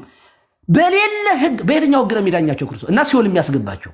እግዚአብሔርን ጨካኝ አምላክ ማድረግ ነው። ትክክል አይደለም። ፍጥረቱ ናቸው። እንዲያው መጽሐፍ እንደሚል ናሁ ጸጋው ለእግዚአብሔር ውሉድ ነው የሚለው። ልጆቹ የእግዚአብሔር ፍጥረት ናቸው። የእግዚአብሔር የእጆቹ ስራ ናቸው። በራሳቸው ምክንያት ከሚወቀሱ ከሚከሰሱ በቀር ያ ሐዲስ ኪዳን ላይ ደርሰው ሐዲስ ኪዳኑን ካልገፉ በስተቀር ልጆቹን ሲኦል ይገባሉ ማለት እጅግ ጭካኔ ነው። እንዲያውም ጌታ ገና መስቀሉን ገና ደሙን ከማፍሰሱ በፊት የተክለ ወው ለህፃናት ይምጽው ሀብዬ ነው ያለው። መንግስተ ሰማያት እንደነዚህ ላሉት ናትና ያለው እንደ ብሉይ ኪዳን ላሉ ህፃናት አይደለም። ይሄ በጽንሰቱ ቁራኝነትን ላጠፋላቸው ልጆች ነው ይህን ስብከት የሰበከው። ንጹሐን ናቸው እንዲህ ላሉት ናት መንግስተ ሰማያት ሲል እንደ ብሉይ ኪዳን ያሉትማ አብረው ተጠቅልለው ሲኦል ነበር ሲገቡ የነበረው። እነዚህ ግን ከሱ ልደት በኋላ ያሉት ግን በጽንሰት በጀመረላቸው ቤዛነት የተነሳ ለመንግስተ ሰማያት የሚገቡ የሚታቀፋቸው ንጹሐን ሆነዋል። ታዲያ አይከለከሉ። ከኔ በላይ እነሱ ገነት በመግባታቸው እርግጠኛ ነኝ በነገራችን ላይ። ስለዚህ ያ የፎለን ኔቸር አለባቸው ካላችሁ ግን ህፃናት ቢሞቱም ገነት ይገባሉ እንዳትሉ፣ እንዳትሞክሯት። ያ ፎለን ኔቸር ገነት አያስገባም፣ የተከለከለ ነው። ወይ ክርስቶስ ካልሻረው ለዚያ የሚሆን የስርየተ ኃጢአት ካልተደረገለት በምንም አይነት መንገድ ደሙ ካልፈሰሰለት ገነት መግባት የሚችል መርገመ ስጋ መርገመ ነፍስ ያለበት ሰው አይችልም፣ አይፈቅድም፣ ህጉ አይፈቅድም። የብሉይ ኪዳንም ህግ እንደዛ ከሆነማ ለአዲስ ኪዳን ህፃናት እግዚአብሔር እና ለብሉይ ኪዳን ያዳላል። የብሉይ ኪዳኖችን ሲሆን እያስገባ በአዲስ ኪዳን የነበረው እስከና ኃጢአታቸው እስከነበሩበት ስቴት ይገባሉ ብሎ ማሰብ ኦርቶዶክሳዊ ትምህርት አይደለም። ስለዚህ ህፃናት ለጸጋ መንፈስ ቅዱስ ይጠመቃሉ። የስ ምክንያቱም በዚያ ጸጋ ሲጠመቁ ነው እኛን መስለው የሚያድጉት፣ እኛን መስለው ኦርቶዶክሳዊ መስለው የሚያድጉት፣ ክርስቶስን ለብሰው የሚያድጉት፣ ኃይልን ማሸነፍ የሚችሉበት እንደተወለዱ ምንም ናቸው ህፃናቱ። ግን በቤተ ክርስቲያን በቅዱስ ቁርባን እንዴ በነገራችን ላይ እንደተጠመቁ እኮ ቅዱስ ቁርባን እንሰጣቸዋለን። በነገራችን ላይ ጥምቀት ብቻውን ዘላለማዊ ህይወት አያስገኝም እኮ። የዘላለማዊ ህይወትን እስቴት የሚወስደው ስጋው ደሙ ነው። ጥምቀት ገነት ውስጥ የነበረውን ሰው ነው የሚያደርገን። ግን ምን ኃጢአት ሊሰራም ይችላል ላይሰራም የሚችል አይነት እስቴት ህይወትን የዘላለም ህይወትን የሚያሰጠው ግን ስጋው ደሙ ነው። ምክንያቱም ዝውቱ ስጋው ወደሙ የሚለው እሱን ስለሆነ ስጋው ደሙ ማለት የህይወት ዛፍ ፍሬ የሚባለው ስጋው ደሙ ስለሆነ ነው። ስለዚህ ልጆችንም ስጋው ደሙን እንዲቀበሉ እናደርጋቸዋለን። እና ይሄ እኔ በኦርቶዶክሳዊ ትምህርት በቤተ ክርስቲያን ትምህርት በጣም ብዙ ጥቅሶችን ማምጣት እችላለሁኝ። ያ አለ ብላችሁ የምታምኑ ከሆነ ግን ልጆቹን ሲኦል ለሚገቡ ብላችሁ እንደ ሉተራን እንደ ሌሎቹ እንደነ ኦገስቲን ወይንም እንደ ካቶሊኮቹ እነሱ ካቶሊኮች መጠበቅ ያላቸው ፕሮግራታሪ ያላቸው። ስለዚህ ያ ሶስት አይነት ስቴት ነው ያለው በእነሱ ትምህርት። ካቶሊካዊ የሆነ ሰው ሲሞት መዚያ መካነ ንስሐ ቦታ አለ፣ እዚያ ቦታ ተቀምጦ በሰዓት ነጽቶ ይገባል ምናምን ብለው ያምናል። ለእኛ ልጆች ምን ዋስትና አላቸው? ጴንጤዎቹም ዜሮ ናቸው። እኛ ግን ህፃናት በራሳቸው ምክንያት የሚያስከስስ የሚያስወቅስ በአዳም ምክንያት ሲኦል የሚወረውር አላቸው ብለን አናምንም። በዳግማ ወይ አዳም ምክንያት በጽንሰት ጊዜ ቁራኝነትን አጥፍቶላቸዋል። ሲኦል ሰዎቹ በራሳቸው ማመንና ለማመን የሚገባበትና የሚወጣበት ገነትንና ሲኦልን አድርጓታል። እኛ ግን ህፃናትን በ40 ቀን በ80 ቀን እናጠምቃቸዋለን፣ በጸጋ መንፈስ ቅዱስ እናሳድጋቸዋለን። ጸጋ መንፈስ ቅዱስ ተቀብለው ሲያድጉ ደግሞ እየበለጠ ለጽድቅ የተገዙ ሆነው ያድጋሉ የሚለው በጣም ደስ የሚለኝ የምወደው ትምህርት ነው። ይገርማቸዋል። እና ይህን ጨርሳለን። እዚህ ጋር ግን ጥያቄ አለ። መምህር በረከት አንድ ጥያቄ ልጠይቃቸውና ከዛው ብሄድ አንድ ጥያቄ ብቻ አለኝ። ቀሲስን ልጨምቅ ነው አሁን። ቆይ እሺ ጭመቁኝ። በበረከት መጨመቅ በጣም ደስ ይላል። ቀሲስ ነገራችን ላይ ህፃናት ሁሉ ይጸድቃሉ የሚል የክርስቲያን ዶክትሪን ነው ማለት ስፔኩሌቲቭ የሆነ ተስፋ ነው እንጂ የማንም ሃይማኖት ቢሆን ህፃን ልጅ ሁሉ ይጸድቃል የሚል ስቴትመንት አለን ዶክትሪን እንደ ክርስቲያን። አይ ይጸድቃል አይጸድቅም ሲጀምር አይጸድቅምም አንልም፣ ይጸድቃልም ማለት አይጸድቅም። ህግ የለማ ህግ አዲስ ኪዳን የሚሰራው በሱ የሚያምን የዘላለም ህይወት ነው የሚለው። ልጆች አላምንምም አናምንምም አላሉንም፣ እናምናለንም አላሉንም። ስለዚህ የሚዳኙት ይሄ ህግ የሚሰራው ዶክትሪን ያለው ነው። ይሄ ቀሲስ ህፃናት ሁሉ ይጸድቃሉ የሚለው አሁን እርስዎ ባሉት መንገድ ሁሉም ህፃናት በአዋጅ በክርስቶስ ዋጋ ተቀብለዋልና ስለዚህ አሁን ለሁሉ የሚጠየቁበት ነገር ከሌለ ህፃናት ሁሉ የማይጸድቁበት ቤተክርስቲያን ህፃናት ሁሉ ይጸድቃሉ የሚል ዶክትሪን ለመስራት ምንድን ነው ያገዳታደ? በነገራችን ላይ እዚህ አራ ዮሐንስ ላይ ምዕራፍ 6 ላይ የሚጮሁ ህፃናት ደማችን በምድር ፈሶ የሚሉት እነዚህ ህፃናቶች ክርስቶስ ከመሞቱ በፊት የነበሩ ናቸው በኋላ እነሱ በተለያየ መንገድ ይተረጎማሉ። በሄሮድስ ያስፈጃቸው ምናምንም የሚል አለ። አሁን ሄሮድስ ያስፈጃቸው ህፃናት ልብ አድርጉ መምህር በረከት፣ እነዚህ በክርስቶስ መጸነስ እድሜ ልክ ያሉ ናቸው። ሄሮድስ ያስፈጃቸው ጠይቆ ከሰባ ሰገል መቼ ነው ኮከቡን ያያችሁት ብሎ ጠየቀ ነው። ምን እነዚህ ህፃናት እዚያ ጋር ገነትን የምናያቸው ህፃናት ናቸው። ስለዚህ ምንም ጥያቄ የለውም። መጽሐፍ ቅዱስ ራሱ ስለሚያሳየን ገነት ገብተው አይተናቸዋል። ራዕየ ዮሐንስ ላይ ይገባሉ እንላለን። ስለዚህ ቀሲስ አሁን እኛ ላተንትሊም ሆነ ኤክስፕሊሲትሊ አልተጠመቁም እነዚህ ህፃናት። እንግዲህ መምህር በረከት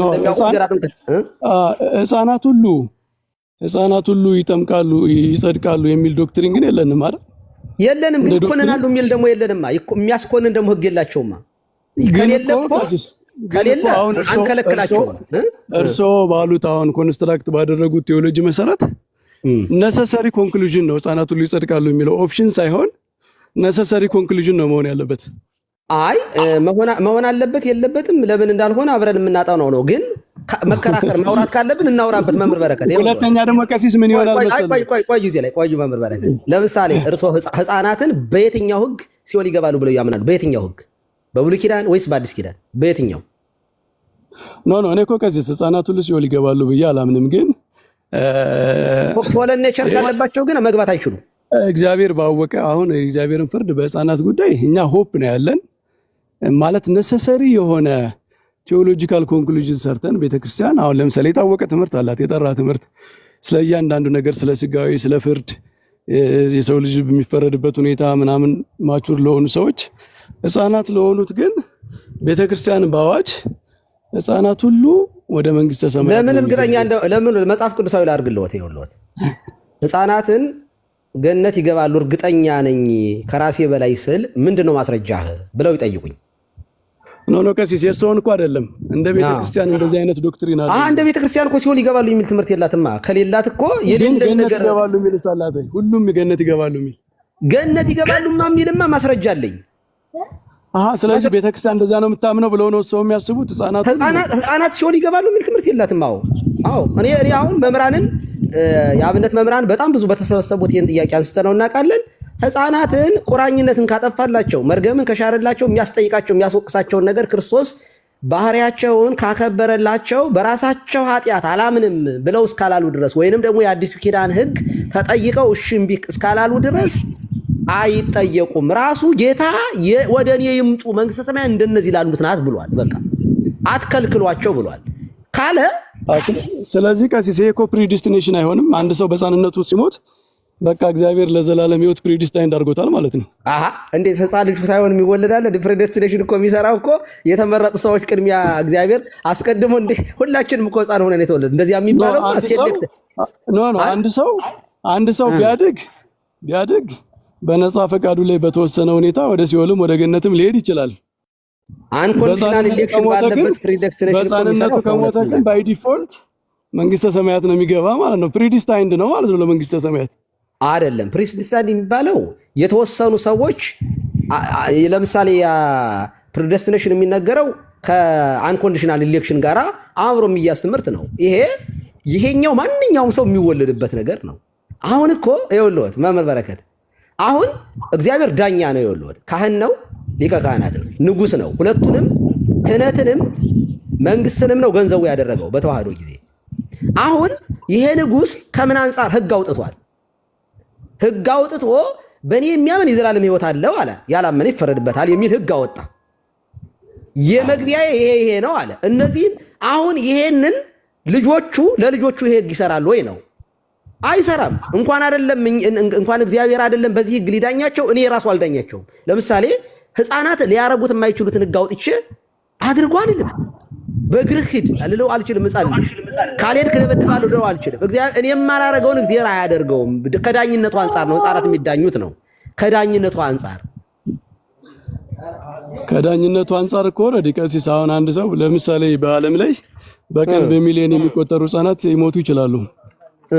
በተለያየ መንገድ በማህፀንም ከተወለዱ በተወሰነ ዓመትም በአንድ ዓመት 2 ዓመትም የሚሞቱ ይኖራሉ። እነዚህ ሰዎች ገና ማንነታቸውንም አያውቁም አይደል? እንደው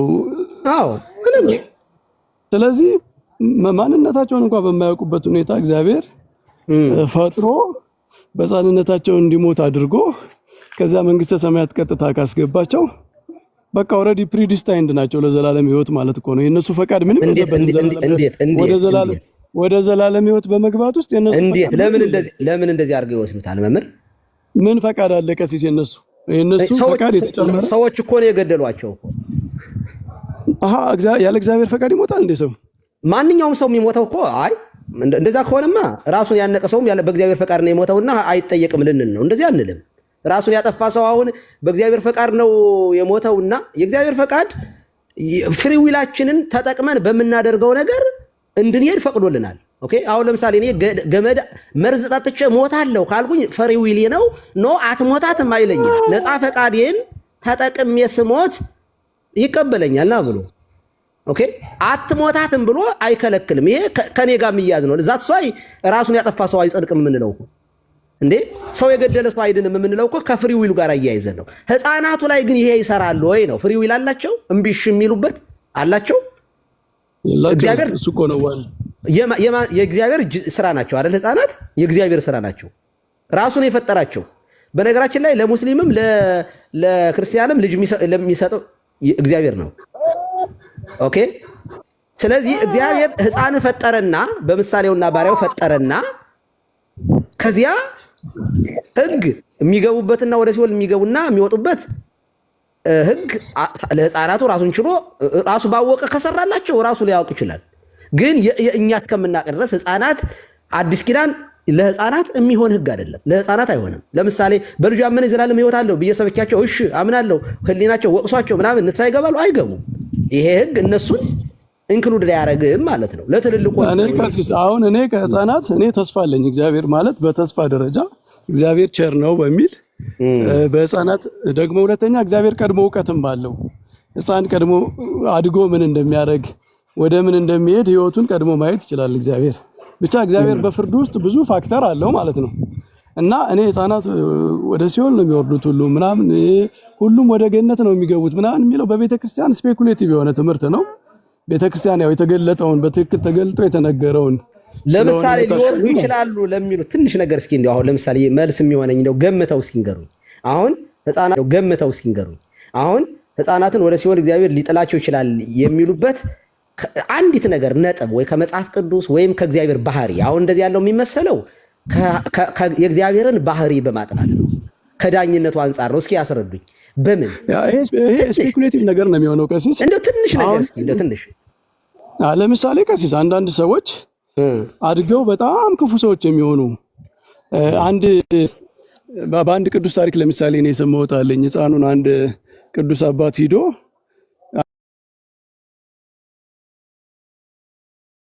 አንድ ቤት እንግድነት አደረና ከዛ ሴትዮዋ ልጇ ሞተባትና ያንን ቅዱስ አባት አንተን ባስተናገድኩኝ ለምንድን ነው ይሄንን ልጅ ሞተ ምናምን ስትለው ይሄ ልጅ አድጎ በጣም ብዙ ኃጢአት ክፉ ስራ የሚሰራ ነበረ እና ለዛ ነው የሞተው፣ ለሱ ይሻለዋል ኃጢአት ቀንሷል አሉ የሚል ታሪክ አንብቤያለሁ። ማለት አድገው የሚሰሩትን ስራም እግዚአብሔር ስለሚያውቅ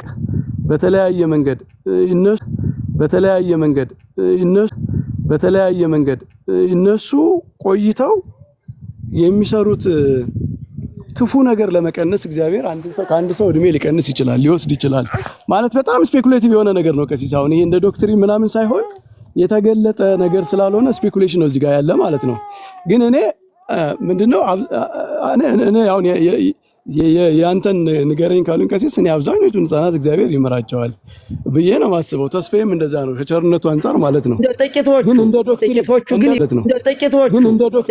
ግን ሲኦል ይወርዳሉ የሚያስቧቸው ይኖሩ ይሆን? እስኪ እነሱን በየትኛው ህግ ነው ሲኦል የሚያወርዳቸው? በምን እስኪ ወይ ከባህሪያቸው አንጻር ወይ የሆነ ህግ ጠቅሰው በምን እግዚአብሔር ፈጠረ? እሱን ክፍተት እኮ የምንሰጠው ቀሲስ ቤተክርስቲያን ሁሉም ህፃናት ይጸድቃሉ የሚል ኦፕን ዶክትሪን ስለሌላት እኛም በቃ ኮንክሉሲቭሊ መናገር አንችልም። አሁን ኤክስፕሌን ባናደርገው ኦፕን ነው። እኔ እኮ ግልጽ ነው። ይሄ እንደዛ ነው ብለው ነው የሚያስቡ ቀሲስ። ህፃናት ሁሉ ይጸድቃሉ የሚል ስቴትመንት በቤተክርስቲያን አለ አንድ ቦታ የሚጠቀስ። እኔ እኮ ስጠቅሳቸው የነበሩ መጽሐፍ ቅዱሶች በሙሉ ህፃናትን ቤተክርስቲያኗ እኮ ኦልሬዲ ምን አለች? እኔ አሁን ትርጓሜ ቤት ላይ ያለውን ማብራሪያ ነው የምናገረው። ምን አለች? በጽንሰት ጊዜ በአዳማዊ ምክንያት ይመጣ የነበረውን ነገር ቆርጦላቸዋል። ንጽሐ ጠባይ ተመልሶላቸዋል። ቁራኝነትን አጥፍቶላቸዋል። መርገመ ሥጋ እንዲያውም ቡሩክት አንቲ እማንስት ወቡሩክ ፍሬ ከርስኪ የሚለው ሲተረጎም ቡሩክት አንቲ እማንስት አንቺ ከሴቶች ተለይተሽ መርገመ ሥጋ መርገመ ነፍስ የሌለብሽ በረከተ ሥጋ በረከተ ነፍስን እያማለልሽ የምታሰጭ ወቡሩክ ፍሬ ከርስኪ ልጅሽም መርገመ ሥጋ መርገመ ነፍስን የሚያጠፋ በረከተ ሥጋ በረከተ ነፍስን የሚያድል ሆነልን ነው ተብሎ ነው የሚተረገው። መርገመ ሥጋ መርገመ ነፍስን የሚያጠፋ ሆነ፣ በረከተ ሥጋ በረከተ ነፍስ የሚያሰጥ ሆነ። እኔ ለዚያ እኮ ነው ያንን የውልወት ሔዋን ድንግል ነበረች በገነት አይደል? ስለዚህ ቀሲስ አሁን እንደው ባጭሩ ማለት ነው ቀሲስ ቤተክርስቲያን የማንም ሰው ልጅ ቢሆን ጉዲስትም ሆነ እስላምም ሆነ ምንም ሆነ ልጆቹ መንግስተ ሰማያት ይገባሉ የሚል ኤክስፕሊሲት የሆነ ትምህርት አላት ብለው ነው አሁን ሰው እንዳቋም ያዙ። ስለ ቡዲስቶች ልጆች አላወራንም። እሱን ራሱን የቻለ አሁን እንዳናሰፋው እናንተን እንዳይ ራሱን የቻለ አሁን እንዳናሰፋው እናንተን እንዳይል ግን ይኸውልህ ያው እሱ እንደዛ ስላሉ ነው እኮ ቅድም አይደል? አይ እኔ እውነት ለመናገር እንደ እንትን በቃ እኔ ግልጽ ነው እኔ እዛ ላይ ያለውን የሙስሊም ልጆች ምናምን የሚለውን ምን ትላለች የሚለውን ይሄን ታጠይቄ ሌላ ጊዜ ነግረውታለሁ። ግን ተጠንቀቅ እያልክ እሱን ደግሞ ኧረ ታላቁ ግን ህፃናትን ግን ኦኬ ዝም ብዬ አንዳንድ የራሴን ቁጭ አድርጌ መጻሕፍትን ከፍቼ ኦኬ እስኪ እግዚአብሔር ይዳኛቸው እነዚህ በቃ አንድን የሙስሊም ህፃን ልጅ ወዲያው እንደተወለደ አንደኛ በነገራችን ላይ በጣም ማሰብ ያለብን ይሄ ሰው ሲወለድ ቁሽሽ ያለ ባህሪ እንደ ድሮ አይነት ይሄ በጣም የተበላሸ የበከተ ሆኖ ይወለዳል ከተባለ ኦኬ ማን ነው ህፃኑ ልጅ የሚሰጠው? ኦኬ ማለት አብሮ ስለተኙ ልጅ አይወለድም። ከታች አንድ ሰው እንደዛ ሲጽፍ ነበር ስለግል ስለኔ የሚያነሳ ማለት ነው። ግድ የለም የግሌ ልተው ግን ልጅ እግዚአብሔር ስጦታ ነው አይደለ? ልጅ ግን የእግዚአብሔር ስጦታ ነው። እኔ የራሴ ምስክር ነኝ። የእግዚአብሔር ስጦታ ነው። አብሮ የተኛ ሰው ሁሉ መውለድ እንደማይችል እኔ የራሴ ኤቪደንስ ነው ማለት ነው። የእግዚአብሔር ስጦታ ነው።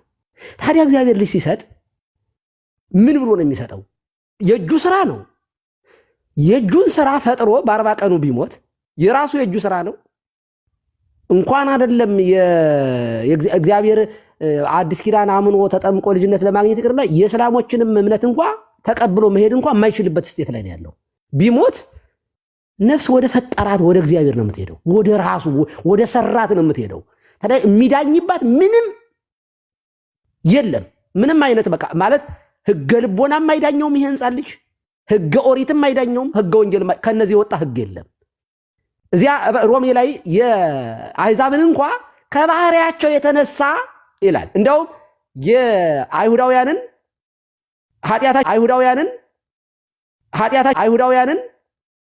ኃጢአታቸው የባሰ እንደሆነ በሶስት ነገር እንደሚጠየቁ ይነገራል። አንደኛው ህግ ተሰጥቷቸው ህግኑ በመሻሩ ይጠየቃሉ። ሁለተኛ በህገ ልቦና ይጠየቃሉ። አንድ ይሄ ከአሕዛብ ጋር የሚያስማማቸው ነው አለ ሮሜ ላይ ይናገራል። አንደኛው ህገ ልቦና አሕዛብንም ህዝብም አንድ አድርጎ የሚዳኝ ህገ ልቦና አለ። ሁለተኛ ከአሕዛብ የባሰ ፍርድ ለእስራኤላውያን አለ ይላል። ለምን? እነዚህ ህግ ተቀብለው ህጉን ምሽረውታል ሁለቱንም። ስለዚህ አሕዛብ በዚህ ይቀልላቸዋል ይላል ትርጓሚያችን። በምን? ቢያንስ የሚጠየቁት በህገ ልቦና በተሰጣቸው ነገር እግዚአብሔር መርምረው ባለማወቅ እንጂ ህገ ኦሪት እነሱን አይመለከትም። የእነሱ ህግ አይደለም። በዚህ አይዳኙ። ስለዚህ ይቀልላቸዋል። ለሰዶምና ለገሞራ የሚለው አንዳንድ ትርጓሚዎችን በዚህ ይብራራሉ። እና ምን ለማለት ፈልጌ ነው? ህፃናትን እግዚአብሔር ሲኦል የሚያስገባበት በብሉይ ኪዳን ከሆነ እንስማማለን። ምክንያቱም ያ ኔቸራቸው ራሱን ችሎ እስቴቱ ገነት የሚከለክል ስለሆነ ራሱን መርገሙ የተረገመ ነፍስ የተረገመ ስጋ ስለሆነ እሱን ይዞ ገነት መግባት ስለማይቻል የተዘጋ ነገር ስለሆነ ከገነት ውጭ ነው የተወለዱበትም የባህሪም የተወለዱበትም እዚያ ከገነት ውጭ አዳም አይመራ ለሔዋን የሚለው ከወጡ በኋላ ነው። ያንን እንደያዙ ገነት በኋላ ነው። ያንን እንደያዙ ገነት ሱጥ እያሉ መግባት የለም። ስለዚህ ህፃናትም ወደ ሲኦል ነበር የሚወልዱ በብሉይ ኪዳን። አሁን ግን በጽንሰቱ ጊዜ ቁራኝነትን ካጠፋላቸው በራስ መወቀስ መከሰስ ከተጀመረ አዲስ ህግ ከተሰራ በአዲሱ ህግ ነው የሚዳኙት። አዲሱ ህግ ህፃናትን ይዳኛል ወይ ከተባለ አይ የስ ኦር ነው ማለት። በነገራችን ላይ እንግዲህ በአንድ ዓመቱ አዌር የሚያደርግና ክፋትና ደግነትን የሚሰራ ህፃን ልጅ ካለ ሊኮንን ይችላል። በነገራችን ላይ ለምሳሌ በ3 ዓመቱ ህፃኑ ቂርቆስ የእናቱ አበነፍስ ሆኗል፣ ንስሐ አባቷ ሆኗል፣ ሰባኪዋ ሆኗል። እንደዚህ ያለ ህፃን አንዳንድ ህፃን ልጅ እንደዚህ ያለ ዝሞ ክፉ የሆነ ከሆነ ክፉና ደጉን መለየት ከቻለ በዚያ ህገ ልቦና በተሰጠው ጥበብ እግዚአብሔር ከህፃነቱ ጀምሮ በሰጠው ነገር ይዳኘዋል ብዬ አምናለሁ። 4 ዓመቱም 6 ዓመቱም ክፉ ማለት ሰጥቶት ማገናዘብ የሚችል በጣም ጥበበኛ ሆኖ የሚያድግ ልጅ ሆኖ ኃጢአትን ከሰራ በራሱ ይወቀሳል፣ ይከሰሳል ብዬ አምናለሁኝ። ከዛ በተደገድ ገና ሲወለድ ብሎ ወዲያው ቢሞት ይሄ ህፃን ልጅ ሲኦል አላገኘውም፣ በታምር አላገኘውም። ቴንኪው ቀሲስ መምህር በረከት ሀሳብ ይስጡና እየዘጋ ነው እንሂድ። ኢዮቤ ትቀጥላለህ፣ ታላቁ ጅብሪል፣ ከዛ መምህራችን ሰፋ ያለ ደቂቃ እንሰጡትና እየዘጋን እንሂድ። ካልሆነ ነገ እንቀጥልበታለን። መምህር በረከት እርሶም ይከፍታሉ መሰለኝ። አይ ቲንክ ታላቁ ይቀጥልና ብዙ ታላቁን በማምጣቱ የኛ ይሄ እንትን በጣም ደስ ብሎኛል። የጠፋ ሰው እና በጣም ጥሩ መምህር ኤፍሬም ቆይተዋል። የሆነ ነገር ይሆንና ሰላም ብያለሁ። ሰላም ጤና ይስጥልን ብያለሁ። እኔም ሁላችሁን ረጅም ሰዓት ስለማልቆይ ነውና ምናልባት እስካሁንም የቆየሁት ጉዳዩም ያቆይ ሆኖብኝ ነው። እግዚአብሔር በሚያውቅ ውይይቱ በጣም ድንቅ ነው። የአሁኑን ረጅም ሰዓት የወሰዳችሁበትን ጥያቄ በአጭር ለማየት ያክል ምንድነው ሚስ አንደርስታንድ ነው የምትሉት? በዚህ ባለሙ አነጋገር ባለመረዳት የግል ሐሳብ የምትጽፉ ሰዎችንም አያለሁ። እንደዚህ አይነት ግብረ መልሶችንም አያለሁና ምን ለማለት ፈልጌ ነው፣ ቀሲስ ወጡ መሰለኝ እንጂ እንዲህ አይነት ጥያቄዎች አለው ግሩም ፍትሐ እግዚአብሔርን የሚጠብቁ ጥያቄዎች አሉ እና እነሱ ላይ ትኩረት ማድረግ ቢኖር አደራ ለማለት እወዳለሁ። ምን ልትል ፈልገህ ነው ካላችሁኝ እንዲህ ብዬ ላብራራ። ህፃናት ህግ ተሰርቶላቸዋል። ወንድ በ40 ሴት በ80 ቀን ዳግም እንዲወለዱ ሁለተኛ ልደታቸው እርሱ እንደሆነ ተነግሯል። አሁን እየተወራ የነበረው ቀሲስና መምህር በረከት እያወሩ ያሉት ምን ላይ ነው? በዚህ ህግ ሳይዳኙ የቀሩ ድንገት ከጥምቀቱ ሳትደርስ ወይም ሳይደርስ ሞት ቢቀድማቸው እንዴት ነው የሚሆነው ለሚለው ነው። የተሻለውን አስቦ መንግስተ ሰማያት እግዚአብሔር ቸር ስለሆነ ያስገባቸዋል ብሎ ስለ ቸርነቱ ማውራት የእግዚአብሔርን ቸርነት ማብዛት ስለሆነ ግሩም ነው፣ ያሰኛል፣ ጥሩ ሐሳብ ነው። በእርግጠኝነት ግን የሚገቡት መንግስተ ሰማያት ነው ወይ ብሎ በእምነት ካልሆነ በቀር በእውቀት እርግጠኛ ሆኖ መናገር አይቻልም። በእምነት ካልሆነ በቀር በእውቀት እርግጠኛ ሆኖ መናገር አይቻልም። ምክንያቱም ለነርሱ ህፃን ሆነው ሳይጠመቁ ቢያልፉም መንግስተ ሰማያት ገነት መንግስተ ሰማያት ይገባሉ የሚል ጽሑፍ ስለሌለ ማለት ነው። ቅድም የተነሳው ከተአምር ከፍትሐ እግዚአብሔር ተያይዘው የሚከናወኑ ነገሮች ይኖራሉ። እሱ ሌላ ነው። ሌላው ግን ጥያቄ ሁሌም 3 አይነት ጥያቄ ያለ 4 አይነት መልስ አለ። ባለፍም ስል ነበር ዛሬም ልጨምርና 3 አይነት ጥያቄ ማለት ሊያውቅ የሚጠይቅ ሰው አለ፣ ሊፈትን የሚጠይቅ ሰው አለ፣ ሊያረጋግጥ የሚጠይቅ ሰው አለ። ጌታ ይሄን በመዋዕለ ሥጋዌው እንደየ ሁኔታው ግብረ መልስ ሰጥቶበታል። 4 አይነት መልስ አለ ያልኩት ደግሞ በእውቀት የሚመለስ መልስ አለ። በእውቀት ማለት የሆነ ጥያቄ ብንጠየቅ አውቀን ብቻ የምንመልሰው መልስ አለ። በአንጻሩ ደግሞ በጊዜ የሚመለስ መልስ አለ። ዛሬ በኢትዮጵያ አሁን 4 ሰዓት ተኩል ነው የሚለው 9 ሰዓት ምን ይደረጋል ብሎ አንዱ ሰው ቢጠይቀኝ ይሄንን የሚጠይቀው ጊዜው ነው። ራሱ 9 ሰዓት የሚባለው አካል መጥቶ ነው የሚመልሰው እንጂ በእኔ እውቀት ተመራምሬ 9 ሰዓት እንዲደረጋል ብዬ መናገር አልችልም ማለት ነው፣ ወይም አይችልም ሰው። በአንጻሩ ደግሞ በብቃት የሚመለስ መልስ አለ። ሐናንያ መላ ሰይጣን ውስጥ ተልብከ ከመ ተሐስሶ ለመንፈስ ቅዱስ የሚለው ቃል አሁን ሐናንያ ወይ መንፈስ ቅዱስን ተዋሸው ዘንድ እንዴት ሰይጣን መላብህ የሚለው ጥያቄ በብቃት አውቆት ነው ቅዱስ ጴጥሮስ እንጂ በእውቀት አይደለም። 4ኛውና የመጨረሻው በሞት የሚመለስ መልስ አለ። መንግስተ ሰማያት የሚባለው ክርስቶስ ራሱ ነውን? አካል ናትን? ፍጥረት ናትን? ደግሞ ሁሉ ያልፋል ይላል። እንዴት ነው የሚለው? ይህ የሚመለሰው በሞት ነው። ችግር የሆነው ሁሉ ሁሉንም ነገር በእውቀት ለመመለስ ስንሞክር ይመስለኛል በእውቀት ለመመለስ ለሁሉም ነገር ስንሞክር ያኔ ችግር ውስጥ እንገባለን። እንዲያ እንዳይሆን ይህ ፍትሐ እግዚአብሔር ነው ብሎ መተው ነው ባጭሩ። ሕፃናት መንግስተ ሰማያት ይገባሉ ወይ አይገቡም? የተሻለውን መመኘት እንዳለ ሆኖ ይገባሉ ሚል ግን የተረጋገጠ ጽሑፍ በሌለበት እንደዚህ አይነት እርግጠኛ ሆነን ሐሳብ ለመናገር እንቸገራለን። እሱን በዚሁ ልተውና ጥንተ አብሶን በተመለከተ ቀደም ሲል በተደጋጋሚ ሐሳብ ተነስቶ በቤተ ክርስቲያን ሊቃውንት ስብሰባ ተደርጎ ግብረ መልስም ተሰጥቶበታል። ለዘመናት ሲያወዛግበንም ኑሯል። ያልገባው ሰው በጠየቀው ቁጥር ተዘግቷል፣ በቃ ዝግ ነው፣ በቃ ደግመህ እንዳትጠይቅ እያልን አናግድም። ያልገባው ሰው ከጠየቀ ምናውቀውን እንመልሳለን፣ ማናውቀውን ደግሞ ለአባቶቻችን እንሰጣለን። ባለቤቱ ደግሞ መንፈስ ቅዱስ ይመልስልናል ብለን በጸሎትና በስግደት እግዚአብሔር እንጠይቃለን ማለት ነው። አሁን እኔ በተረዳሁት ልክ እንዲህ ብዬ ላስረዳችሁ። ምሳሌ ልጠቀም። ብዙ ነገር ተነግሯል። ምሳሌ ለመጠቀም ያክል ኤርትራን ላንሳትና ሀገራችን ቅድስት ምድር ኤርትራ ከኢትዮጵያ ጋር በነበራት ግንኙነት ተቋርጣ ነበረ። በምሳሌ እንዲገባን ነው ምሳሌ የምጠቀመው። አንድነቱ ጠፍቶ ነበር። ከዚያ በኋላ ግን አንድነቱ በሩ ተከፈተ።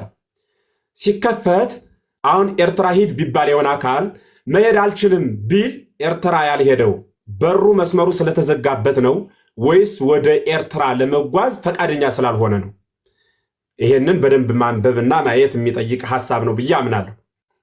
ወደ ኤርትራ ብድግ ብሎ የማይሄደው ኤርትራ ሊሄድበት የሚችል የኤርትራ መጓዣ ዝግጅት ፓስፖርት ስለሌለው፣ መኪና ስለሌለው፣ ነዳጅ ወይም ደግሞ በራሪ ነገር ስላልተጠቀመ ነው ያልሄደው ነው ወይስ ኤርትራ ዝግ ስለሆነ ነው? ገነት በአዳም ምክንያት ሔዋን ቁማ ደረሰኙን ተቀብላ ዕዳ አለባችሁ ተብለን ከተዘጋ ያን ገነት በጥቅሉ ጥንተ አብሶ ማለት ታጽኦ ገነት ማለት ነው፣ የገነት መዘጋት ነው። አሁን ግን ተርኅወለነ ብለናል፣ ተከፍቶልናል በክርስቶስ። ስለዚህ ገነት እኛ ሄደን ያልገባ ነው ደረሰኛችን ያችኛዋ የዕዳ ደብዳቤያችን እጽ ስር ቁማ እንደሰጠችን በዕፀ መስቀሉ ስር ቁማ ደግሞ እመቤታችን ቅድስት ድንግል ማርያም በእርሷ በኩል ያን ገነት የተከፈተበትን የነፃነት በር አግኝተናል፣ ተረክበናል ማለት ነው። ያ በር ከተከፈተ ገነት አሁን እኛ ማንገበው ወይም የሆነ ሰው ኃጢአት አለብህ ተብሎ ገነት ማይገበው ገነት ስለተዘጋ ነው ወይ ቢባል መልሱ አይደለም። ምክንያቱም ክፍት ነው ገነት። ገነት ሂዶ ያልገባው ገነት የሚገባበት ፓስፖርት የለውም። ያ ፓስፖርት በክርስቶስ ማመን ነው። ያ ፓስፖርት ጥምቀት ነው። ያ ፓስፖርት በቅባ ሜሮን መታተም ነው። ያ መጓጓዣ ያ ነዳጅ የሚባለው ሃይማኖት ነው። እሱን መያዝ ግድ ነው ለማንኛውም ክርስቲያን ለሆነ ሁሉ ማለት ነው። በዚያ በኩል አድርገን ወደ ክርስቶስ እንሄዳለን። ክፍት ነው የምንለው ያ የገነት በር ግን አልተዘጋም። በእንተ ሔዋን ተሐጽቦ ኆኅተ ገነት፣ በሔዋን ምክንያት የገነት በር ተዘጋ። ወበእንተ ማርያም ድንግል ተርኅወለነ፣ ዳግመኛ ግን ድንግል ማርያም በእርሷ ምክንያት ያ በር ተከፈተልን ብለን ተከፍቷል። መሄድ ያልቻለ አንድ ሰው መሄድ ያልቻለው የተከፈተው በር የሚገባበትን ማቴሪያል ባለመጠቀሙ ነው እንጂ በሩ ስለተዘጋ አይደለም። በሩ በክርስቶስ ተከፍቷል። በሩ በክርስቶስ ተከፍቷል። ይህንንም ይዞ ቅዱስ ኤራቅሊስ በሃይማኖተ አበው ሲናገር ኦከርስ ዘተጽፈ ውስቴታ መጽሐፈ ግዕዛን እምግብርናት አለ ለኩሉ ሰብ ኦከርስ ዘተጽፈ ውስቴታ ንዋየ ሐቅል ዘይትቃወሙ ለሞት በእንቲአነ አለ። ምን ማለት ነው? ለሰው ሁሉ ከመገዛት የነፃነት መጽሐፍ የተጻፈባት ማኅፀን ወዮ እንደምን ያለች ናት ካለ በኋላ ስለኛ ሞትን የሚቃወም ንዋየ ሐቅል ይለዋል። ስለኛ ሞትን የሚቃወም ንዋየ ሐቅል ያለባት ማኅፀን እንደምን ያለች ናት ብሎ ድንግልን ያደንቃል። ለምን ቢሉ ሞትን የሚቃወም እርሱ ከእርሷ ተወልዷልና ማለት ነው። የገነትን በር መዘጋት የሚከፍት እርሱ ነውና ነው። ስለዚህ ገነት ክፍት ነው። ገነት ከተከፈተ ገነት ባለመግባታችን እስከዛሬ ድረስ ገነት ዝግ ነው ማለት ምንድነው? አንድ የዲያቆን ዳንኤል ክብረት አንድ ነገር ሲናገር ሰምቻለሁ። ምንድነው ሚል ኤሊ ከኖህ ጥፋት በጥፋት ዘመን በሰባት ካት ዘመን ወደ መርከብ ሲገቡ ተቋርጣ የቀረች ነፍሳት ናት ይላሉ። እና ተቋርጣ ቀርታ ያች ነፍሳት በኋላ ግን በእኛ ቤተክርስቲያን ተቋርጦ ቀረ የሚባል የለም። እንዲሁ በሌላ ሀገር የሰማው ታሪክ ይመስለኛል። ሀሳቡን ስለወደድሁት ነው ያነሳሁት። እና ውሃው እንዳይበላይ እባክህ የሆነ ነገር አድርግልኝ ብላ ወደ እግዚአብሔር ጮኸች ይላል። እና እግዚአብሔር ድንጋይ ጫነባት ይላል። እና ያ ድንጋይ ተጭኖባት ኖረች። መጨረሻው ሁለቱ ኤሊ አንዱ ኤሊና አንዱ ኤሊ ሲገናኙ ይሄ የጥፋት ውሃ አልፎ መቼ ነው የድንጋይ ከራሳችን ላይ የሚነሳልን ብለው ያወራሉ ይባላል። ለምን ቢባል ዛሬ ይሄ ገነት መከፈቱን ይሄ ሁሉ የኖህ መርከብ አራራት ተራራ ላይ ማረፏን ይሄ ሁሉ ነገር መምጣቱን አላወቁም ማለት ነው፣ ወይም ደግሞ አልሰማችም ማለት ነው። ኤሊ አሁን ገነት ተከፍቷል በክርስቶስ በሩ ክፍት ነው። ዛሬ ድረስ በአዳም መርገምና በደል የሚቀጣ ሰው አለ ብሎ ማስተማር ምጽአተ ክርስቶስን ከንቱ ማድረግ ነው። ክፍት ነው የገነት በር። የምንገባው ግን ልክ አንድ ሰው አሜሪካ ባይሄድ እዚህ ተነስቶ ኢትዮጵያ አሜሪካ ያልሄደው አሜሪካ ሊሄድበት የሚችሉትን ማቴሪያሎች ስላላሟላ ነው እንጂ አሜሪካ ሰው አልቀበልም በቀይ ስላለች አይደለም። ገነት ማንገበው ገነት የምንገባበት ማቴሪያል ተሰጥቷል። በክርስቶስ ማመን፣ ደመ ወልድ እግዚአብሔርን ስጋ ወልድ እግዚአብሔርን መቀበል፣ ከርሱ ጋር ህልው ሆኖ መኖር፣ ራስን ከክርስቶስ ጋር ማድረግና በወንጌል ያዘዘውን ትእዛዝ መፈጸም፣ በሐዲስ ኪዳን በተሰጠች ሕግ መጽናት ነው። በእርሷ በኩል ነው ከዚያ በኋላ ገነት መንግስተ ሰማያት እንገባለን ማለት ነው እንጂ በአዳም በደል የአዳም በደል ስላለብህ ተብለን ልንጠየቅ አይገባንም። እንዲያ ብሎ የሚጠይቅ አምላክም የለም። ይህንን አስምሮ በደንብ መያዝ ይጠይቃል። እንዲህ ከሆነ ነው የነ መምህር በረከት ጥያቄ። እንዲህ ከሆነ ጥምቀቱ ለምን ያስፈልጋል? በቅባ ሜሮን መታተም ለምን ያስፈልጋል ካሉኝ አሜሪካ ለመሄድ ፓስፖርት ማውጣት ኤምባሲ መግባት ለምን ያስፈልጋል ነው መልሱ። ለዚህ ሀገር መስፈርቱ ያ ከሆነ ለመንግስተ ሰማያት መስፈርቷ ለገነት መስፈርቷ መጠመቅ ከክርስቶስ ጋር ህብረት ማድረግ ነው ማለት ነው። የእግዚአብሔር ልጅ እግዚአብሔር ነው ካልን የክርስቲያን ልጅ ክርስቲያን ነው፣ የበግ ልጅ በግ ነው እያልን የክርስቲያን ልጅ ሙስሊም ነው ወይ ሌላ እምነት ነው ያለው አንልም። የእግዚአብሔር ልጅ እግዚአብሔር ነው ካልን የሰው ልጅ ሰው ነው ማለት ነው። የክርስቲያን ልጅ ክርስቲያን ከሆነ ከክርስቶስ ጋር ክርስቶስን ለመልበስ እንጠመቃለን። አማናዊ አስተምሮ ይሄ እኔም እንድያዝን የሚፈልገው ሐሳብ በዋናነት የመጨረሻ ነጥቤ ምንድን ነው? ጥንተ አብሶን በተመለከተ ዛሬ ድረስ አለ ብለው የሚናገሩ ሰዎች ከሌለ ሰው ለምን ሲኦል ይገባል? እሱ ከጠፋ ከተባለ አንደኛ ነፃ ፈቃዳችን እግዚአብሔር አልገፈፍም፣ ሲኦል የመግባትን መብት አለን። ሁለተኛ ሰው ክርስቶስ የመጣ ከጥንተ አብሶ ሊገላግለን እንጂ ዕለት ዕለት ከምንሰራው ምልዓተ ኃጢአት ነፃነታችን ገፎ ሊከለክለን አይደለም። ዕለት ዕለት ነፃነታችን ተጠቅመን ምልዓተ ኃጢአት መስራት እንችላለን። የግል ኃጢአት እምን ወኩሎ ጾሮ ይጸውር ተብሏል እኮ። ሁሉም የየድርሻውን ይሸካል። ታላቁ ሊቅ ቅዱስ አባ ጊዮርጊስ ዘጋስጫን በመጽሐፈ ምስጢር ሲናገር አኮ በጌጋየ አዳም ዘትኮነኑ ይላል። በአዳም በደል የምትጠየቁ አይደላችሁም ብሎ ይናገራል። ነፃነትን አስረግጦ ነው የሚናገር። ሌላኛውም ሊቅ ይናገራል። ቅዱስ ዮሐንስ አፈወርቅ በተግሳጹ ሲናገር ወአብጠለ ሞተ ይልና ሞትንስ ክርስቶስ ሽሮታል ይልና ከዚህ በኋላ ወኩሎ ጾሮ ይጸውር ይላል። የየድርሻውን ሁሉም ይሸከማል እንጂ ብሎ ይናገራል። የየድርሻውን ማለት የአዳም በደል የትናንት አለብህ ሳይሆን ትናንት ሰው በተመገበው አይደለም እኛ ዛሬ የምንከፍል አዲስ ራሳችን በተመገብነው ነው። ያደረ የኖረ ዕዳ የለብንም። ያችኛዋ ዕዳ ኑሮባት እጽ ስር ቁማ ብሎ ቅዱስ ዮሐንስ አፈወርቅ ይናገራል። እጽ ስር ቁማ ዕዳ ኑሮባት ያን የዕዳ ደረሰኝ እንደተቀበለች ሁሉ አሁን ግን የነፃነቱን ደረሰኝ ደግሞ ድንግል ማርያም መስቀል ላይ ቁማ ተቀብላ እንላለች። ከዚህ በኋላ በደል የለብንም ተብሎ ተዘግቷል። ያ የተዘጋ በደል ግን ዝግ ሊሆን የሚችለው በሐዲስ ኪዳን በመጣው በክርስቶስ ማመንና እርሱን መስለን መከተል ስንችል ነው። ሐሳቤ እሱ ነው። የቤተክርስቲያኗ ትምህርትም ይሄን ነው ሊገልጸው የሚችል የተረዳሁትም ይሄን ነው ማለት ነው። ምናልባት ለእያንዳንዱ እዚሁ ላይ ቢጨምሩበት ምናልባት እታች ሚስ አንደርስታንድ እንዳያደርጉት ክርስቶስ የመጣው ለጥንተ አብሶ እንጂ ለምልዕተ ኃጢአት አልመጣም ያሉ እንዳያስመስል።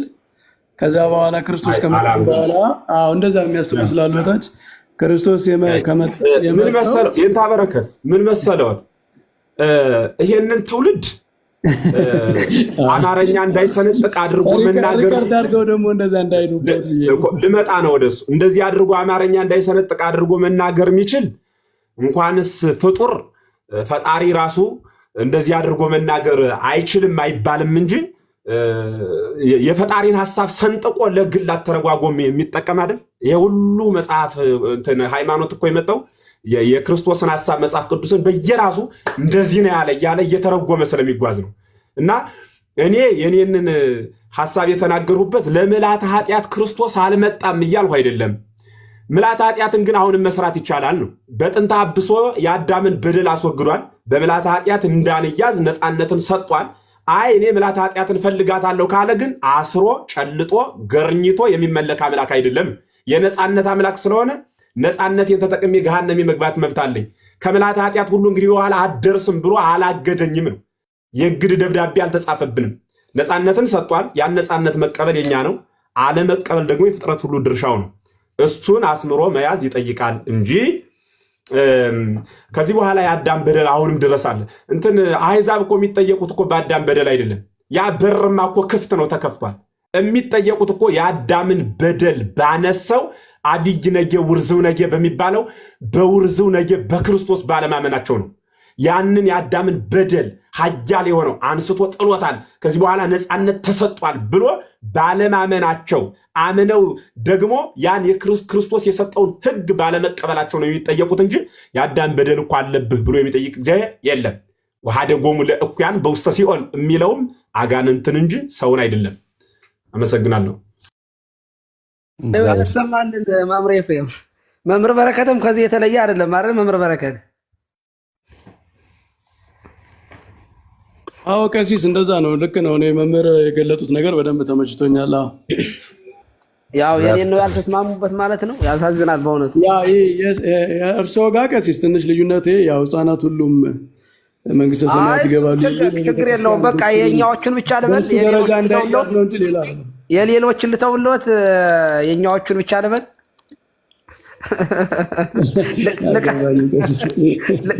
ጥሩ ነው። መምህር ኤፍሬም ጥሩ አጠቃለውታል። አይ ቲንክ ጥሩ ነው። የሁላችንም ሀሳብ ሰብሰብ አድርገው ባይዘው መምህር በረከት ይሄ ሀሳብ በጣም እንደ ወንድምነት በእውነት ዝቅ ብዬ ልጠይቅ። እኔ በጣም ነው የምደመመው። ይሄ የሊቃውንት ማብራሪያ እንደዚህ ትምህርት በህይወቴ ውስጥ የገባኝ ትምህርት አለ ብዬ አላምንም። መምህር በረከት እንደው የመጨረሻ እንደው በጣም የገባኝ ትምህርት ቢኖር ይሄ ነው ብዬ አስባለሁ። እና ደግሞ ቤተክርስቲያኗ የምትገልጠው ልክ እንደ መምህር ኤፍሬም መግለጥ ላልችል እችላለሁ። ኦፍኮርስ ግን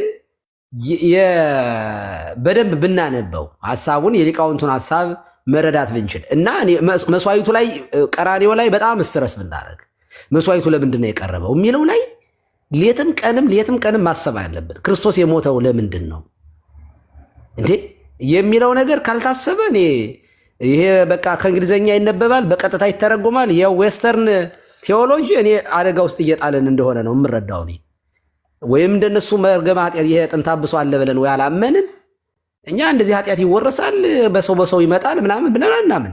አዳምም ስትረስ ሲያደርግ የነበረው እሱን ይመስለኛል። እና ሌሎቹ ያንን ስለሚሉ ሌላ መውጫ መግቢያ ያላቸው አይመስለኝም።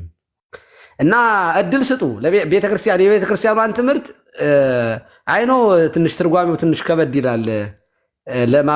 ለማብራራት ብዙም በቀላሉ የሚነበብ እንዳልሆነ እረዳለሁ። ግን እንደው ቤተክርስቲያኗ የምትለው ምንድን እኔ ከክርክር እንድናለን ብዬ አስባለሁ። የኢትዮጵያ ኦርቶዶክስ ተዋሕዶ ቤተክርስቲያን ምን ትላለች? ከሆነም ደግሞ የእውቀት ልዩነት ቢኖር አሁን እኛ በአማን ነጸረ በደንብ ይሄንን አብራርቶታል። ወልታ ጽድቅ ላይ አንብቡት። እሱን ለሌሎቻችሁ ነው። በአማን ነጸረ ቁልጭ አድርጎ እነገሌ ይህንን ይላሉ፣ እኛ እንዲህ እንላለን፣ እነገሌ እንዲህ ይላሉ። እኛን ልዩነቶቹን ራሱ በደንብ አብራርቶ እዚህ ያስቀምጦታል። እና እኔ በጣም የሚስማማኝ ደግሞ የኢትዮጵያ ሊቃውንት ትምህርት ስለሆነ ለዚያ አርልቼ ሳይሆን አምኜበት ነው ትምህርቱ ራሱ። እና መስዋዕቱ በጣም ደስ ይላል። ክርስቶስ የከፈለው በቀራንዮ ላይ ያ መስዋዕት ማንን ይዋጅ የሚለው በደንብ ካልታየ እኔ በጣም የሚከብድ ይመስለኛል። ቴንኪው። ብዙ ነገሮችን ነው ጥዬ እዚህ የተቀመጥኩት። ዛሬ ትምህርት ነበረኝ በዚህ ምሽት እና ከሰላም ቦታ ላይ ወጣሁት። ነገ ደግሞ በጠዋቱ ወደ ስራ ከዚህ የሚበልጥ ትምህርት የለም። እውነት ለመናገር አዎ፣ በጣም አዳም ነው እንግዲህ የቆሰቆሰው። በጣም በደስታ ነው። እኔ ከዚህ በኋላ ጥያቄ ነው የምሆነው። ባይዘ ከዚህ በኋላ የሚመጣ ሰው ካለ ጥያቄ ነው የምጠይቅ። ማብራሪያ ምናምን አላብራራም። እኔ አይ ኖ የሚል ሰው ካለ ጥያቄ አለኝ። በጣም ብዙ ግትልትል የሆነ ጥያቄ የማይመለስ ማለት ነው። የእኛ ቤተክርስቲያን ግን ኦልሬዲ ስለዘጋች በቃ የማያፈናፍን ትምህርት አላት ብዬ ነው የማምነው። ቴንኪው። እሺ መምህራችን ቃለ ሕይወት ያሰማልን። እናንተን የሰጠን አምላክ ይክበር ይመስገን። ሰፋ አድርጋችሁ አስተምራችሁናል። እየጠቀልነን ነው እንድንሄድ። ኢዮባ ሀሳብ ስጥና ወደ አኬ እንመለሳለን። ሀሳብን አስቀምጥ። አለት ያሰማል። እናመሰግናለን። በጣም ፈቃዱ ላይ ልውረድ። እውነቴን ነው። ሰዓትም ሄዷብኛል። ሚርናይት ሆኗል። በጠዋቱ ነው ወደ ስራ የምገባና አመሰግናለሁ። እግዚአብሔር ይስጥልኝ። በጣም ጥሩ ውይይት ነበር የነበረን። በእውቀት እንደዚህ ተረጋግቶ ማውራት ጥሩ ነው። ክርክር፣ ጭቅጭቅ ግን መሆን የለበትም። ብዙ ያልገባን ነገር ሊኖር እንደሚችል እገምታለሁኝ። መቼም ሁሉ ነገር በአንዴ ጨልጠን ልናውቀው ስለማንችል ከዚህ ቀደም ይሄ ጉዳይ ሀሳቡ ተነስቶ በጥሩ ሁኔታ በደንብ ተገናዝበን አልቆ ነበር። ግን አሁን እየተደበቀ የሚመስለው ነገር ቆይቶ ደግሞ ይወጣል። ያለመቀበል ችግሮች አያለውኝ እኔ እና ያ ባይሆን ጥሩ ነው። የእውነት ለመናገር ካልሆነ በቃ መተው። አለበለዚያ እኔ ኮፕቲክ ነው የኮፕቲክ እንትን ነኝ እኔ እንደዚህ ነኝ የሚለው ነገር ጥሩ አይደለም። ኢትዮጵያውያንና ኤርትራውያን እንደው አደብ ብትገዙ ሲሪየስሊ አንድ ነው። የእነሱም ትምህርት የኛም አንድ ነው። ግን እነሱም የተለየ ነገር አንዳንድ የሚሉ ሊቃውንት ይኖራሉ። እኛም ጋር ደግሞ የተለየ ነገር የሚሉ አሉ። ኦኬ አይ እንተና እኮ አባ አበራ እንደዚህ ብለዋል፣ አቡነ ሽኖዳ እንዲህ ብለዋል። እንግዲህ እሱ የፐርሰናል ኦፒኒየን አድርገን እንወስደዋለን። ግን ጀነራላይዝ በሆነ ሁኔታ ላይ መጀመሪያ እኛን በደንብ በአማርኛ ስለሆነ አፋችን የፈታ ነው በአማርኛ እንግባባና ከዚያ ደግሞ በእንግሊዝኛ እንቀጥላለን ለማለት ነው። ቴንኪው ሶ ማች። ሰላም እሺ፣ አይቆዩ እንጂ ቀሲስ ጸሎት አድርገውልን ነው የሚወርዱት። በቃ ኃይለኛ ፕሮግራም አይደለም። ጸሎት አድርገውልን ነው የሚወርዱት። አኬ ብቻ ነው ሀሳብ የሚሰጠው። እንዳታሰፉት ብዬ ነው ወደ እንትን እንዳይሄድ። አይሰፋም። አኬ ሀሳብ ይሰጣል፣ በጸሎት ያሳርጉልናል። ኢዮባ ጨረስክ? ግን እኔ እውነቱን ለመናገር አንድ ያልገባኝ ነገር አለ። በብሉይ ኪዳን ኃጢአት ከልጆች ወደ ልጆች ይተላለፋል የሚል ነገር ነው እየተረዳሁ ያለሁት። ማለት ክርስቶስ እስኪመጣ ድረስ ከሰው ወደ ሰው የሚተላለፍ ኃጢአት እንደነበረ ከዛው ክርስቶስ ሲሰቀል ደግሞ ያ ኃጢአት እንደቆመ እንደዚህ አይነት ስሜት ተሰማኝ። ምናልባት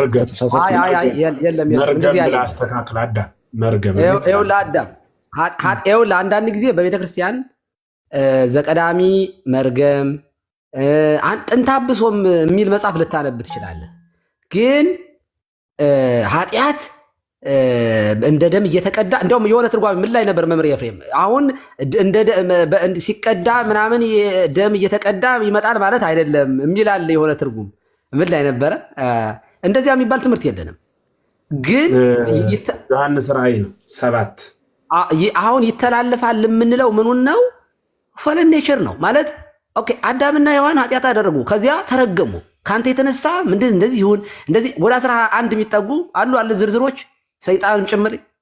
ከዚያ ሰው ሲወለድ አዳም አይመራል ሔዋን። አዳም ሔዋንን አወቃት አለ። ኦኬ ጸነሰች፣ ወለደች። ስትወልድ የአዳምና የሔዋን ባህሪ የነፍስ የስጋ መርገም ስለነበረ ያንን አይነት እየሆነ ሰው ይወለዳል ነው። እሱን ነው እንግዲህ ገነት ያዘጋ ስለነበረ ኃጢአት ተብሎ ተጠርቷል። ከዚያ በኋላ ደግሞ ሰዎች ሁሉ በራሳቸው ደግሞ ኃጢአት ይሰራሉ። ምክንያቱም እሱ ራሱ ለኃጢአት ያዘነበለ ማንነት ነው። ጽድቅን የሚሞክሩ ነበር አይደል? ሲሞክሩ የነበረ ደክ እያሉ እንደነ አብርሃም እንደነ ሎጥ እንደዚህ አንዳንዶቹ ሞክረው ነበር፣ ግን ገነትን አላስከፈትም። ሁሉም ኃጢአት ሰርተዋል፣ የእግዚአብሔር ክብር ጎሏቸው።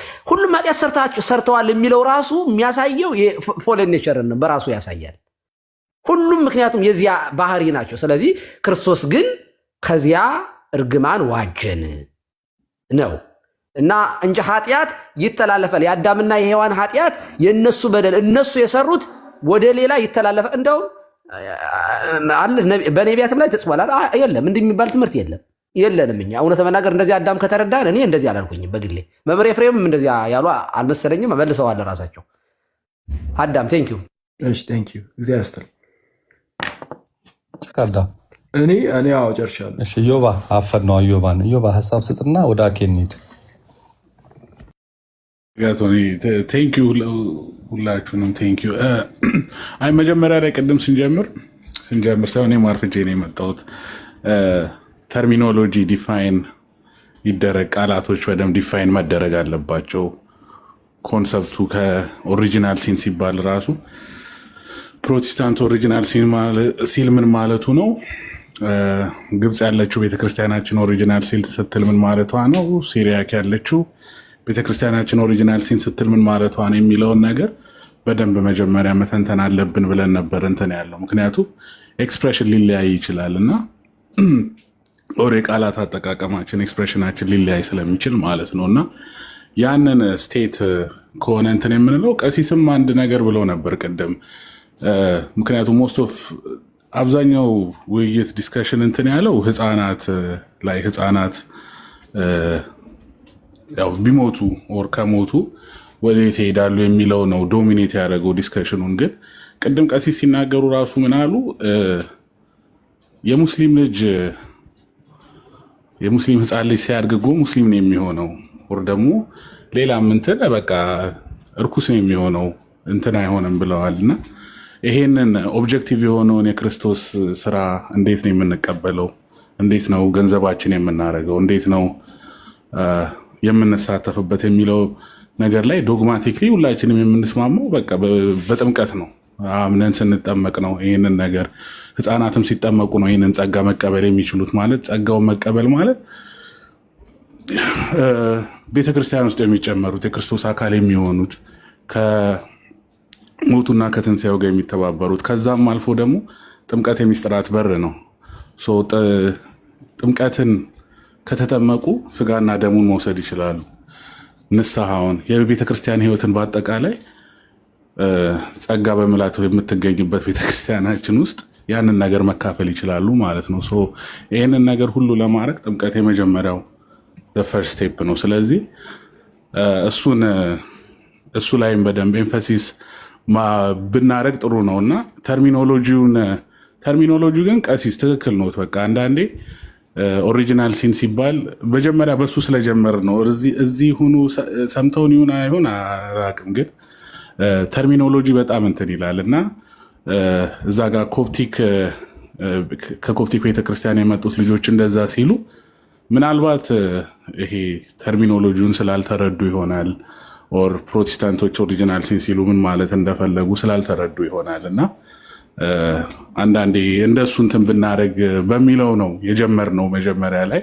ግን በጣም እናመሰግናለን መምህር ኤፍሬም፣ መምህር በረከትም፣ ቀሲስም ሁላችሁንም እናመሰግናለን በጣም ቴንኪዩ አጋቶኒ። ቴንኪዩ ኢዮባ። አኬ ይቀጥሉ የተከበሩ። ሰላም ለሁላችሁ፣ እንዴት አላችሁ? ይፍቱኝ ባርኩኝ። ቀሲስ ሁላችሁንም ሰላም ብያለሁ። እኔ እንኳን መምህር ኤፍሬም እያስተማሩ የነበሩትን ሰምቼ ነበር እና እሱ ላይ ጥያቄ ነገር ኖሮ ነበር የገባሁት። ያው ግን እያጠቃለላችሁት ከሆነ ነገሩ ምናልባት ሊራዘም ስለሚችል ወይ በዚህ ላይ ቋጩትና ምናልባት ሌላ ጊዜ የምንገናኝ ከሆነ የምንቀጥል ይሆናል። ምን ይሰማሃል አንተ? ቢታይ ቀር ወደ መጨረሻ አካባቢ ከተነሳው አንጻር ይሄ ለምሳሌ ከድህነት አንጻር ምናምን እንግዲህ ያው ምናልባት ካልተረዳሁት እኔ እንጃ ንግግራቸውን ካልተረዳሁት እኔ እንጃ ስሰማ ውስጤ የሚመጣው ምንድነው ዩኒቨርሳሊዝም በሞነርጂዝም ተቀይጦ አይነት የሚመስል ነገር ዝም ብሎ ውስጤ ይፈጠርብኛል። ያው ሳልረዳቸው ቀርቼ ይሆናል። ምንድነው ዩኒቨርሳሊዝም ሲባል በቃ ዓለም ላይ ያለው ሰው ሁሉ በቃ እንዲህ ድኗል፣ የሆነ የማዳን ስራን አግኝቷል። ዓለም ላይ ላለ ሁሉ ሰው የማዳን ስራ ተሰርቷል አይደለም። በመስራት ደረጃማ ኦፍኮርስ ተሰርቷል በክርስቶስ። ያ ድህነት ሰዎቹ ላይ ራሱ አፕላይ ሆኗል። ሰዎቹ ላይ ማለት ነው ተፈጽሞላቸዋል፣ ይፈጸምላቸዋል፣ ይድናሉ። ዓለም ላይ ሁሉ ያለ ሰው የሚል አይነት ነገር ነው ዩኒቨርሳሊዝም። እሱ በሞነርጂዝም ተቀይጦ ያልኩት ደግሞ ሞነርጂዝም ደግሞ ምንድነው? ያለ ሰውየው ፈቃድ፣ ያለ ሰውየው እምነት እሺ ያው ጌታ አድነኝ ብሎ ሳይተባበር ሲነርጂስቲክ ባልሆነ መልኩ እንዲሁ ዝም ብሎ ሲድን ማለት ነው። እና እሱን የሚመስል ነገር ውስጤ ዝም ብሎ እንትን እያለ ነበር። ይህንን ከምን አንጻር ነው እንደዚህ ያልኩት? ጌታ ኢየሱስ ሲሞት ከአዳም ውድቀት ዝም ብሎ ሰው ሁሉ ዝም ብሎ ድኗል አይነት ነገር ከሆነ እየተባለ ያለው በመጀመሪያ አዳም ውድቀት ውስጥ ነበርን ወይ? እዚያ ሚል ትምህርት ካለ እኮ ሃይማኖትም ጥምቀትም ክርስትናም ጾምም ስግደትም አምልኮትም አይጠበቅም፣ አያስፈልግም። አይ ከአዳም ውድቀት እቺ መጀመሪያ ላይ ያለችው መመሪ እሱ ላይ ነው አክሊል በመጀመሪያ ሰላም ብያለሁ። ሁሉም ሰው ድኗል የሚል ትምህርት ካለ ነው እንዲያ የሚባል ሀሳቡ ራሱ ካለ ኦርቶዶክሳዊነት ብቻ ሳይሆን በቃ ድነሃል አለቀ፣ ምንም አይነት ግብር አያስፈልግም ብሎ ወደ ተደማደመ ሌላ ተቋም ነው የምንሸጋገረው። እንዲያ ብለን እንኳን እኛ ሌሎች ቤተ እምነት በራሱ የሚያምኑ አይመስለኝም። ራሱን የቻለ ለዚህ ሃይማኖት የምናደርገው አምንበት ለምንለው መደረግ ያለበት ነገር አለ። የእኔ ሀሳብ በሩ ተከፍቷል ነው። ቅድም የተናገርኸው ነው እንጂ የተናገርኸውን አይደለም። ዓለም ይገባበት ዘንድ ስራው ተሰርቷል፣ በሩ ተከፍቷል ነው። ወደዚያ ወደ ተከፈተው በር ለመግባት ደግሞ በሩ ላይ ሄዶ ለመግባት የሚያስፈልግ ትኬት አለ ነው። ያ ትኬት ያ ፓስፖርት ደግሞ ቤተክርስቲያኗ ያስቀመጠችው በክርስቶስ በኩል የተሰጠን ጥምቀት፣ ቅባ ሜሮን፣ ቅዱስ ስጋና ክቡር ደም ነው። ያን ሳይዙ ወደዚያ መግባት አይቻልም። ዝም አምናለሁ በራሱ ተብሎ አይገባበትም። ያ በር ነው እንጂ ሌላውማ መጦ ብሎ ማሰብማ ደግሞ በጣም ሩቅ ነው የሚሆነው። ሁሉ ዓለም አንዴ ዝም ብሎ በቃ በክርስቶስ ድንሃል የሚል ትምህርት የለም። አልተናገሩም፣ ቤተክርስቲያንም አትልም። እግዚአብሔር ያክብርኝ። እሺ፣ ስለዛ አሁን እያሉኝ ያሉት ርቀው የነበሩ ያ ሁሉ እንግዲህ ዓለም ሁሉ ርቆ ነበር፣ ከእግዚአብሔር ተጠሉ ነበረ። ስለዛ አሁን እንዲገባ በሩ ተከፈተለት። ትክክል ነው። ያው እዚህ ድረስ ሁሉም ይስማማል ብዬ አስባለሁ። ስለዛ ርቁ ከነበረበት ሁኔታ ለመውጣት ግዴታ ማመን አለበት። እስካላመነ፣ እስካልተጠመቀ፣ ከቅዱስ ሚስጥር ምናምን እስካልተካፈለ ድረስ ከዚህ ከአዳማዊ ውድቀት መውጣት አይችልም ማለት ነው አይደል? ስለዛ ከአዳም ውድቀት የሚወጣው ሰውየው ካመነ ነው እንጂ ከአዳም ውድቀት ሁሉም ሰው ዝም ብሎ እንደዚሁ አልወጣም። ድቀት አዳምን እዚህ ላይ ካነሳ ነው ትንሽ ሀሳቡ እንዳይሰፋ በጥቅሉ በሩ ተከፍቷል። ወደዚያ በር አንድ ሰው ግለሰብ ሂዶ ያልደረሰው ያልገባው በሩ ስለተዘጋ አይደለም።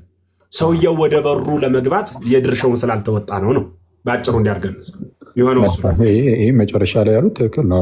ትክክል ነው ሳይሆን ይቅርታ፣ ትክክል ነው ትክክል አይደለም እንኳን እኔ አልልም፣ ግን እኔም ያው እሱን ነው የማውቀው እና ይህ ከአዳሙ ውድቀት ያልኩበት ምክንያት ግን እሱም የድህነት የመጀመሪያው አካል ስለሆነ ጌታችን ኢየሱስ የሚመጣው ሰዎችን ከአዳም ውድቀት አውጥቶ በክብር ከእርሱ ጋር ለማኖር ስለሆነ ከአዳም ውድቀት ሰዎች የሚወጡት ክርስቶስ ስለሞተላቸው ነው፣ ሰው ስለሆነላቸው ነው፣ ስለተነሳላቸው ነው፣ በአባቱ ቀኝም ስለተቀመጠላቸው ነው። አዎ፣ ግን ከዛ ውድቀት ውስጥ ለመውጣት አሜን ማለት አለባቸው።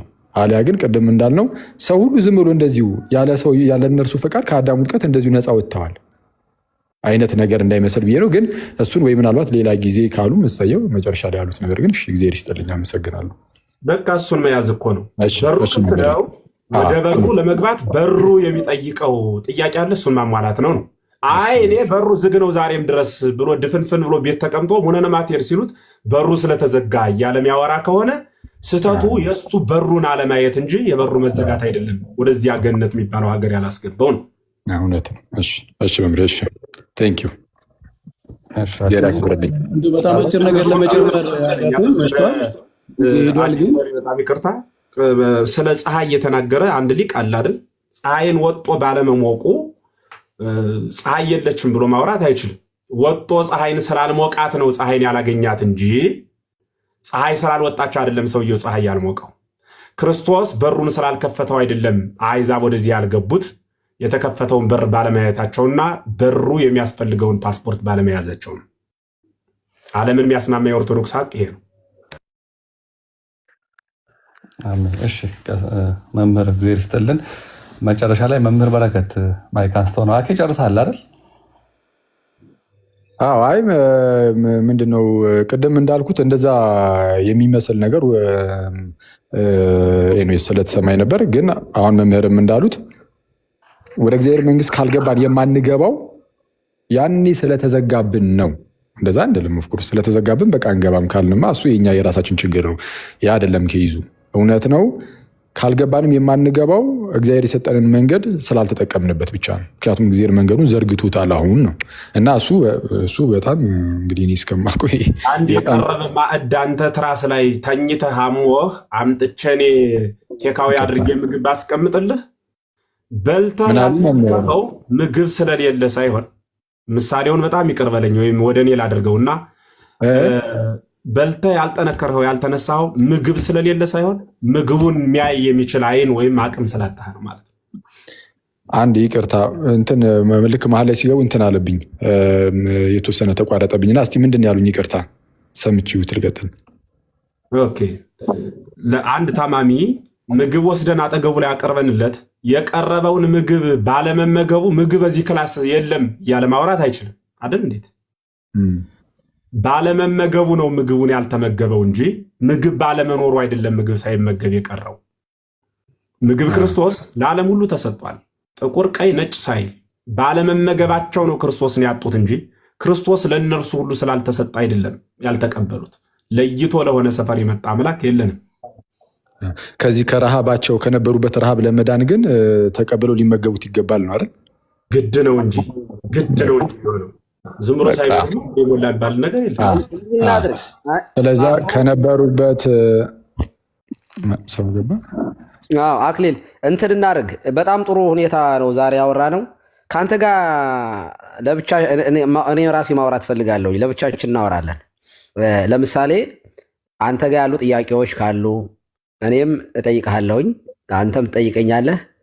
በደንብ እንደው እስከ ጥግ ድረስ ከአንተ ጋር ማውራት ፈልጋለሁ እኔም እና እዚህ ላይ ግን ፖለቲካ የሚሰሩ ሰዎችም ስለሚኖሩ አሰፍስፎ የሚጠብቅም ብዙ ወንበዴ ስላለ በጥሩ ሁኔታ ዛሬ ውይይታችን አጠናክረናል። ግን በጣም ሁሌ ነው የምመኘው ወይም እኔ እናንተ ብቻ ገብተን ላይቭ ላይ ተነጋግረን ነበር እኮ አይደል አክሊል? የሆነ ታይም ላይ ከዚህ በፊት በደንብ እናወራለን። ኧረ ኢንተርቪው እያረኩት እያረገኝ በደንብ ማውራት። እኔ እኮ በነገራችን ላይ በጣም ኦፕን ነኝ፣ ማውራት የምችል ሰው ነኝ ብዬ አምናለሁ። ቀሲስዬ እችን ፖለቲካ ይሰራበታል፣ ለዛ ነው። አሁን እኮ ጥሩ ነው። ቀሲስ አሁን እንትን ምንድን ነው መምህር ኤፍሬም ባሉት ላይ የቀረ ነገር ካለ ብዬ ነው። በፍጹም አሁን መምህር ኤፍሬም መጨረሻ ላይም እንዳሉት ያ ሰው በረሃብ ውስጥ ነበረ፣ ምግብ ቀረበለት። ምግቡን ያልተመገበው ስላልቀረበለት ሳይሆን በቃ እሱ አልመገብም ስላለ ነው። የምርም ግን ምግብ ግን ቀርቧል። ህመምተኛ ለሆነው ዓለም የእውነት ምግብ የሆነው ክርስቶስ ቀርቦለታል። የሚመገብ ቢኖር ከዛ ህመም ውስጥ ይወጣል፣ የማይመገብ ግን በህመሙ ይቀጥላል አይነት ከሆነ ይሄ ምንስ ያነጋግራል? ይሄ በቃ በህመም ውስጥ የሚቀጥል ሰው ክርስቶስን የማይቀበል ነው። ክርስቶስ ግን ለህመምተኞች ሁሉ የቀረበ ምግብ ነው። ይሄ በቃ ይሄ አያከራክርም፣ ራሱ ትክክል ነው። በጣም አሪፍ ነው። እግዚአብሔር ይስጥልን ሁላችሁም። ቀሲስዬ መምህራኖቻችን እግዚአብሔር ይስጥልን። ከዴቪድ እና ብፁዕ አምላክ ያው ቤተኛ ስለሆናችሁ ለዛሬ ይለፋችሁ ከይቅርታ ጋር ማለት ነው። እሺ ጥያቄ ቆይ ብፁዕዬ ነገ ወይ ይቅርታ እኔ ካልሆነ ሰዓት ስለሄደብኝ ነው። ብፁዕዬ ሌላ ጊዜ ወደ ጸሎት ያሳርጉ። መምህር በረከት ቅድም አንስተው ነበር ማይክ እንዳሉት ሌላ ጊዜ እንናገራለን። ችግር ተኩለዋል። በጣም ጥሩ ጸሎት ያድርጉልን ቀሲስ። ቃልዮት ያሰማልን ሁላችሁንም። አዳም አለህ? አዎ ቀሲስዬ አለሁ።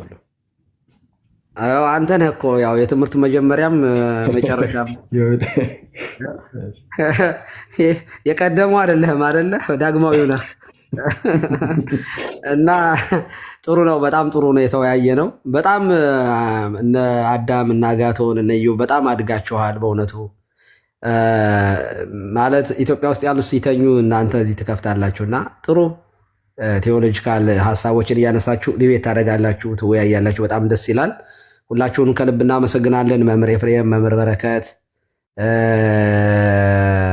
ኪንግ ዴቪድ እና ብፁዕ አምላክ፣ አክሊል፣ አጋቶን ሁላችሁንም፣ ቀሲስ ዲበ ሁላችሁንም ቃለ ሕይወት ያሰማልን፣ እድሜ ከጤና ጋር ይስጥልን። የበለጠ በቃሉ እንድናድግ እንድንበረታ እግዚአብሔር አምላካችን በጸጋው ቃል ይደግፈን። ህይወታችን ኑሯችን ለበረከት ያድርግልን።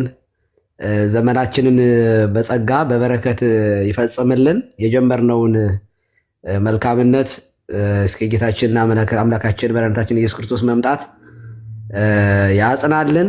የእመቤታችን የወላዲተ አምላክ የቅድስት ድንግል ማርያም ጸሎት፣ ልመና፣ ቃል ኪዳን አይለየን። የቅዱሳን መላእክት ተራዳይነት፣ የአበው ድል የማትነሳ ረድኤታቸው፣ ጥርጥር የሌለባት ተዋሕዶ እምነታቸው ከኛ ጋር ትሁን ዛሬም ዘወትር ለዘላለሙ አሜን። አቡነ ዘበሰማያት ይትቀደስ ስምከ ትምጻእ መንግሥትከ ወይኩን ፈቃድከ በከመ በሰማይ ከማሁ በምድር ሲሳየነ ዘለለ ዕለትነ ሀበነ ዮም ንኅድግ ለነ አበሳነ ወጌጋየነ ከመ ንሕነኒ ንኅድግ ለዘአበሰ ለነ ኢታብአነ እግዚኦ ውስተ መንሱት አላ አድኅነነ ወባልሐነ እምኩሉ እኩይ እስመ ዚአከ ይእቲ መንግሥት ኃይል ወስብሐት ለዓለመ ዓለም። በሰላመ ቅዱስ ገብርኤል መልአከ ወእግዝእትየ ማርያም ሰላም ለኪ ድንግል በኅሊናኪ ወድንግል በሥጋኪ እም እግዚአብሔር ጸባኦት ሰላም ለኪ ሙሩክት አንቲ እማንስ ወቡሩክ ፍሬ ከርሥኪ ተፈሥሒ ፍሥሕት ኦ ምልዕተ ጸጋ እግዚአብሔር ምስሌኪ ሰአሊ ወጸልዪ ለነ ምሕረተ ኀበ ፍቁር ወልድኪ ኢየሱስ ክርስቶስ ከመ ይሥረይ ለነ ኃጣውኢነ ተማኅፀነ ብኪ ቃለ እግዚአብሔር አብይ ኦ ተወካፌ ንስሐ ወስረይ ኃጢአት ኢየሱስ ክርስቶስ። አቤቱ ጌታዬና አምላኬ መድኃኒቴ ኢየሱስ ክርስቶስ ሆይ የኔንም ኃጢአት የወገኖችንም ሁሉ ኃጢአት ይቅር በል። አውቀን በድፍረት ሳናውቅ በስህተት ከልጅነት እስከ እውቀት በሐልዮ በነቢብ በገቢር ከተሰራው ኃጢአት ሁሉ ማይሰራ ኃጢአት እግዚአብሔር ፍታ። እግዚአብሔር ይባርክ። ማይሰራ ኃጢአት ግሩም ቃለ ሕይወት ያሰማል። እርሶንም ሰላም ምደሩ። ቃለ ሕይወት ያሰማልን ቀሲስ። አሜን አሜን አሜን። መምህር በረከት ሰላም ይጠሩ። አክሊል ጠፍተሃል ግን አለው ቀሲስ አለው እናወራለን። እስቲ ዋትስአፕ ላይ ሽማግሌ ጠፍተሃል። የእውነት ላይ በላይ የለም።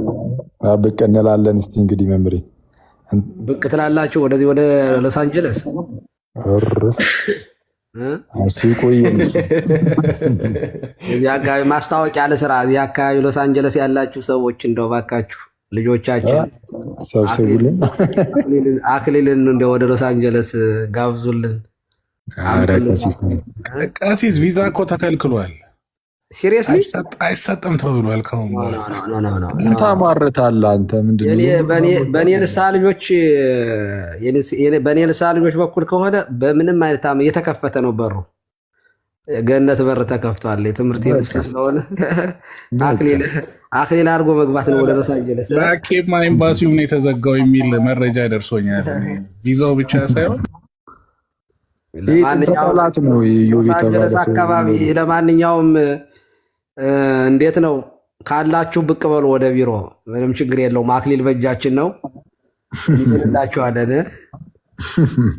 እንዴ እርሶ ኤሌኖት እንዴ? ታዲያስ በጣም ደስ ይላል። እንደዚያ ነው። እና ጋት ወናቸው የሚቃጠሉት እዚያ ቴክሳስ ላይ እንጂ እና አዳም እዚያ ነው አለ። አይ ቲንክ ሶ። ለነገሩ እዚያ ተደብቀው ስለሆነ እነሱ እንትን የሚሉት አይናገሩም መሰለኝ። እስልምና ላይ ስለሚሰሩ ይፈራሉ።